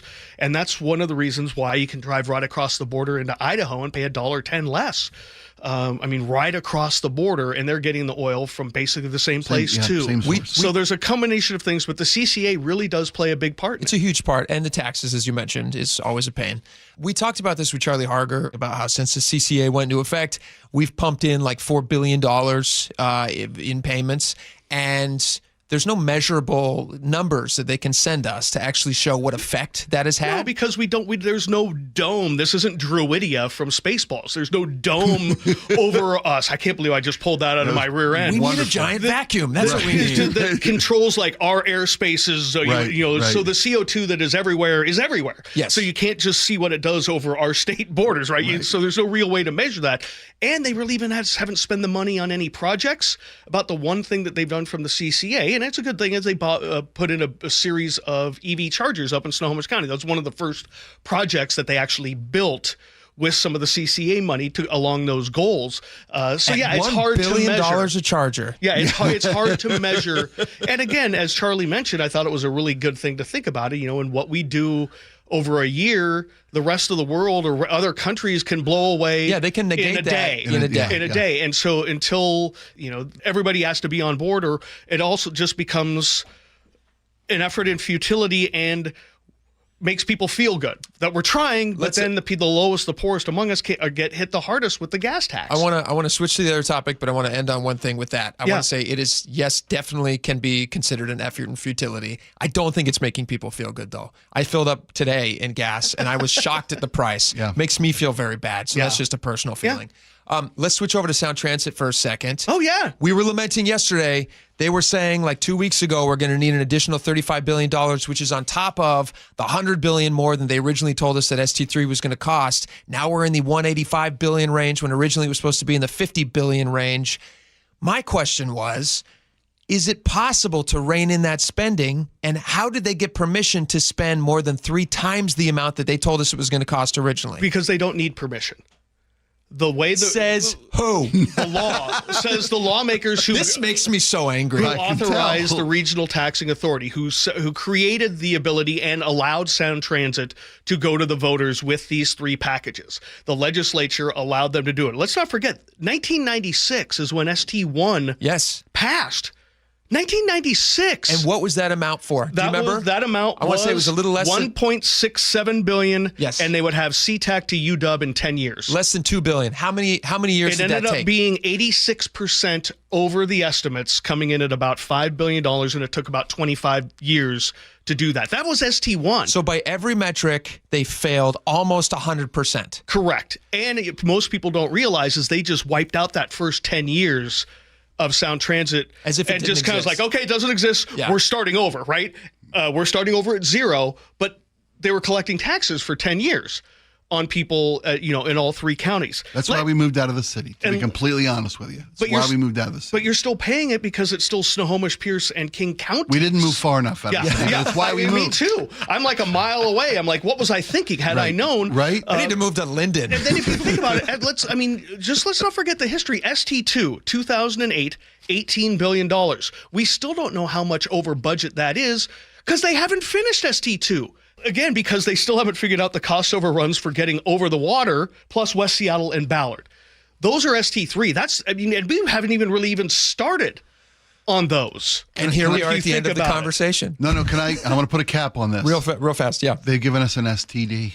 Yeah. Sound transit debt. And by the way, I know that you were really out of time, but to answer and to pay off on the question, really that is really good. I don't need to gloss over that. That's really great. Quickly, to go over the question yesterday, how do we get there? How do we keep going over and over and over and over? Yeah. There was an audit in 2019-2020 timeframe that basically said the way that Sound Transit is managed, they don't look long range. They don't see things costing more in the future. They're looking right in front of them. Right. So they don't do enough on the front end. So like if you're building your house or redoing your kitchen and you've got this big granite slab coming in, you've been waiting for this countertop for your entire life. You're like, okay, it's going to be $100. Just throwing a number out there. Well, during construction and during things, that would be like the contractor never coming back to you and saying, by the way, homeowner, it's now 125. You still interested? Oh, it's up to 150 now. You still kind of interested? No, they waited until they got it and it was $500. You're like, okay, you're stuck with it. It went from 100 to 5. Right. I wouldn't have bought it if it was 500. Right. So exactly. they did that. Yeah. Even their internal audits say that's how they were managed during that time. And we got to wrap this up, but that's deliberate because if they were to accurately project in the future what the actual costs are, nobody would buy off on it because it's so much money. We would have voted no. It's debt for generations. And other part, pandemic, construction costs. I don't think anybody understood how much it was going to cost to buy all those houses going up I-5 into Linwood. I can kind of give you a pass on that. That's just bad forecasting. But yeah, that's kind of where we are. It's willful ignorance. That's what they're doing. Okay. All right. Chris Sullivan, thank you so much. Spike, your STD comment is the comment really of the good, day. Actually. Sorry to gloss over that one. Not at all. And we got a lot more coming up. Stick around.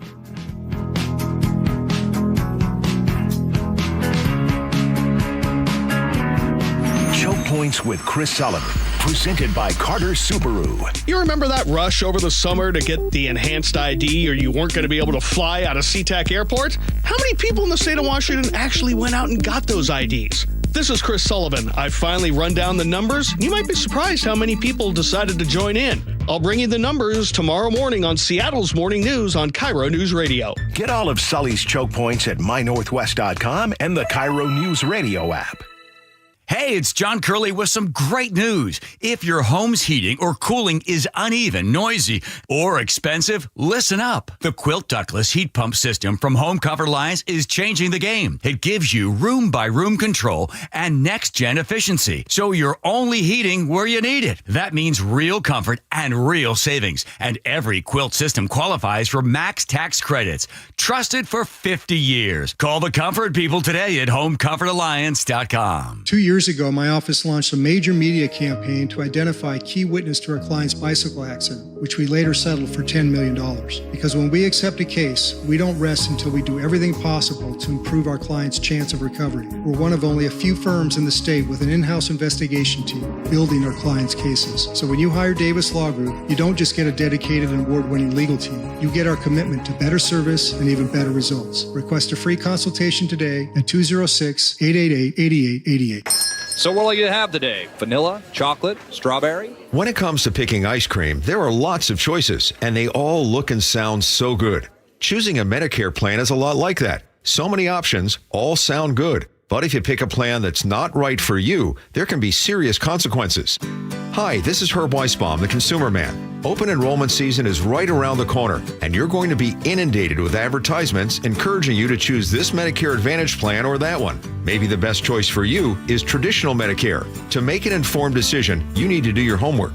The Insurance Commissioner's Sheba program has a free Medicare Jumpstart Toolkit to get you started. This is Insurance Commissioner Patty Kuderer. Our Medicare Jumpstart Toolkit has a checklist of 7 easy steps to help you decide which Medicare plan is right for you. Order your free toolkit today at insurance.wa.gov. That's insurance.wa.gov. Or pick up a copy at your local library or senior center. Then go get an ice cream. You're listening to Leaf Filter Radio, and the guru of gutter protection himself, Chris Coonahan, is here to take your most pressing leaf-related questions. Hey, everybody, Chris here. I understand we have Ron on the line. Ron, where are you calling from? Uh-oh. Ron, are you calling from a ladder? Well, I was. I wanted to ask Chris what I need to do to get my gutters ready to have leaf filter installed. Oh, Ron, you don't have to do anything. A Leaf Filter Trusted Pro will come out and clean out your gutters, realign and seal your gutters, and install Leaf Filter, America's #1 gutter protection system. So I didn't need to get on this ladder? Ron, Leaf Filter Trusted Pros are in your neighborhood and ready to help. Just visit leaffilter.com/deal to schedule your free gutter inspection and get up to 30% off. Thank goodness. What was that site? That's leaffilter.com/deal for your free gutter inspection today. See representative for warranty details. Promotion is 20% off plus a 10% senior or military discount. One discount per household. Change is always happening. It's part of life. And when it comes to music, change is all around us. Songs are rewritten. Classics are remixed.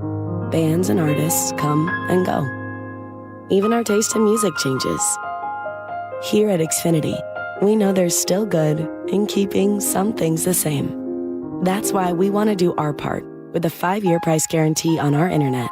It means no matter what changes, you get 5 years of the most reliable Wi-Fi with our best equipment included for a price that stays exactly the same. Surprised? Life is full of them. One internet price, 5 years, guaranteed. Learn more at xfinity.com/deals. Restrictions apply. New residential customers only. Taxes and fees extra and subject to change. Most reliable Wi-Fi based on Open Signal Awards USA. Fixed Broadband Experience Report, August 2024. Most roofers around here give you one option. 2 if you're lucky. Asphalt shingles and maybe metal.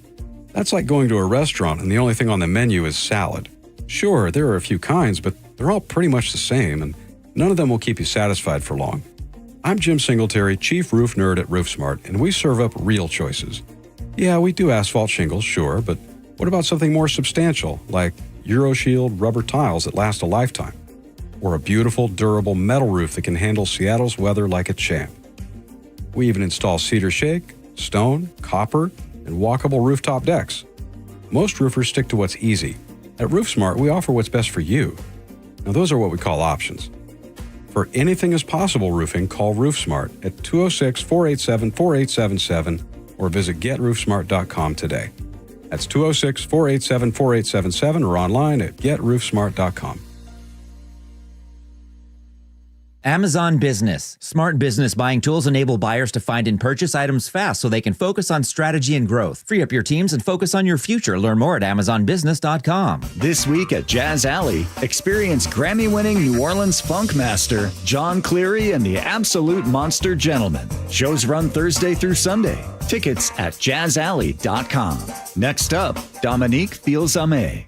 Upgrade your home comfort and save 20% during the Bob's Heating preseason furnace sale. With great savings plus free financing on heat pumps, water heaters, generators, and more, our award-winning team has what you need to stay cozy this chilly season at a cost you're comfortable with. Voted best in the Pacific Northwest, we're honored to be your dedicated home comfort company since 1957. Call Bob's and save today. Bob's Heating and Air Conditioning. Call Bob.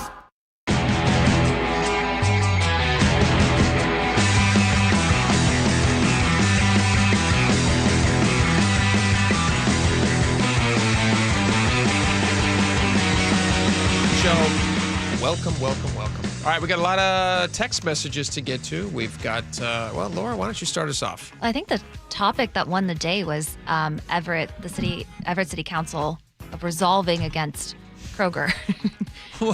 And again, the resolution that they were voting on. That they are voting on tonight. Is to say that they're neglecting the community, or what is the resolution and what teeth does it have, which we actually found out they have no teeth. Nada. Yeah. Okay. Anyway, that's the topic of the day. Go ahead, Laura. Submariner Chuck says corporate neglect needs to be added to the Polyspeak dictionary. Yeah. Interesting, yeah. Rob from Gig Harbor says, look at their profits before you run this argument. Their profits get higher and higher every year, yet what they have to pay people doesn't change every year. I don't know if that's the case. They did have a minimum wage increase. What they have to pay people doesn't change every year? Of course it does. That's the whole point of my argument, Rob, is that in July 1st of 2025, they raised Everett's minimum wage to the 5th highest in the nation. to $20.24 an hour for a company over a certain size to $18.24 an hour for a company, the mid-range size, which I imagine this Fred Meyer would probably fall into. Yeah, I think that's fair. If it would be between 15 and 499 employees. Fernando in Seattle says, wow, Everett City Council is being more liberal than the Seattle City Council. And that's something coming from Fernando. Trust me. Good comment, Fernando. Stacy in Gig Harbor says, I think Everett doesn't want to be like other cities like St. Louis, where property is bought up by rich investors and they leave the property empty. I think you can guess what happens in those cities. Interesting point, Stacy. I'm not 100% certain what is she saying there? What am I not getting about Stacy's comment? She's saying that people are just buying up property and then leaving them empty? Why would they do that? No, she says that when corporations leave property, big investors buy them and they develop them, and that leaves... Or they don't develop them. I think about rich investors buy it and then they leave the property empty. Why? Well, I think about the Guild Theater on 45th, which until it was demolished, sat empty for years, and just graffiti and attracted people living in it. And what's there now? What are they building there now? They completely demolished it. So it is right now. I think it's just a pit. Yeah. But it will be developed into high-rise, expensive living? Seven houses on that one lot, I'm sure, the way Seattle does things. So they're beautifying the area? That doesn't sound like the worst thing in the world to me. Increasing some livable space.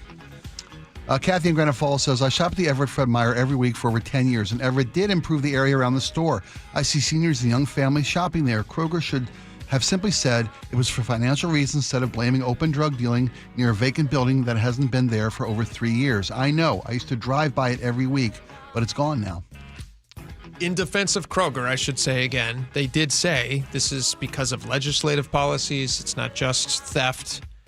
I believe that Everett is trying to get theft under their belt. And that's what the mayor was hanging her hat on, that we've tried. We've tried to help. But I do think also that the cost of doing business is a huge factor. She's got to be. You're there in business. It's got to be. Should we shift to Toy Hall of Fame? Let's shift to Toy Hall of Fame. We got so many good toys. Val and Shoreline says creepy crawler alien bug creators on eBay for $50. That was pretty sweet. Which, by the way, I looked at my old Barbie. We had the Barbie townhouse, my sister and I. My grandparents bought it for us. $140. Really? To buy it now. Yeah. That's a crazy thing. When you look back at your toys that you had as a child, they're so expensive now. Yeah. Because people like all of us who finally have some money, we're like, hey, I want that toy again. I'm willing to pay a ridiculous price for it. 425 says, I remember the snap-together beams and the window panels. You could make a building. Remember those? Snap-together beams. I've seen a vague remember those. I remember log cabins, Lincoln logs. Remember Lincoln logs? Are still fun, actually. Oh, they're the greatest. I think this was my favorite text of the day. Earl in T-Town says, toy fire engines and fire trucks. I've been in the fire service for 38 years. That's all I ever played with. Oh, that's fantastic. Pumped real water, man. Fire engines that pumped real water. I remember those. Chuck in the UP says, Jake and Spike, do you remember the Kenner SSP Rip Racers? You bet, man. I don't. Oh, yeah. You pulled the plastic T-handle and the big wheel in the middle would drive the car. Along with Hot Wheels, Spike cannot leave out Lindsay's Matchbox cars. You called it. Your family's had a connection to Matchbox, right? Yeah, way back in the day. My grandpa was in the Matchbox world. That was his. He worked there. So the SSP was a big. Imagine a big rubber wheel in the middle of a toy, and that powered the. It had like a zip tie pull. You'd pull it out, and it would gyrate the wheel, and then it would fly down the road. Oh, those were great. Awesome. They had motorcycles. I used to have an Evil Knievel that did that, and he would jump over stuff. That was one of the highest-selling toys of all time. The Evil Knievel? Yeah. Oh, man, I trashed many of those. All right, let's see if we can do it through a flame fire. Thank you guys so much for hanging out with us today. Stick around for John Curley. We'll see you tomorrow. Bye-bye. Your favorite Seahawks gear? Check. Face paint? Check. The Mike McDonald preview on KIRO Newsradio? Check. We want to win the game. Seahawks head coach Mike McDonald joins the voice of the Seahawks, Steve Rabel, in the final interview before every Seahawks game. Friday mornings, the Mike McDonald preview, only on Seattle's Morning News. I'm really proud of the work that we've done. I'm proud of the guys' spirit. This is where the 12s hear the Hawks. KIRO Newsradio, 97.3 FM. Health insurance is broken, but it doesn't have to be. That's why Scan Health Plan was founded as a nonprofit, so we can create Medicare Advantage plans that focus on the real needs of seniors. We've been people first since 1977, and we're here to make Medicare work hard for you, because you deserve more than a broken system. You deserve a plan that fights for you. Visit scandifference.org to learn more. Scan Health Plan is an HMO plan with a Medicare contract. Enrollment in Scan Health Plan depends on contract renewal. You know that cartoon of the three-eyed fish swimming in polluted water next to a nuclear power plant? Yeah, classic. I used to think that was real, but I just learned that nuclear energy waste isn't some glowing green goo. It's actually used fuel rods from nuclear reactors that made electricity. Wait, so no barrels of leaking sludge? No, solid used fuel rods are safely stored at all the nuclear power plants in the U.S., including the one in Richland. So the cartoon fish isn't real? Not even close. Learn the facts about nuclear energy and used fuel at energy-northwest.com. With football season comes cooler weather, so if you need new windows and doors, don't drop the ball. Steve Rabel here. Call on locally owned Pella Windows and Doors of Western Washington to tackle your project. Their wide selection of windows and doors always beats the competition, and they'll give you top-notch customer service with no trick plays. Schedule a free consultation with Pella Windows and Doors of Western Washington. Go to PellaPNW.com. That's PellaPNW.com. When you own a business, it feels like everything's on you. Orders, deliveries, employees, on you. That's why Comcast Business is giving you a year of mobile on us with your internet service. Really? Yep. We'll cover your first line of mobile for 1 year.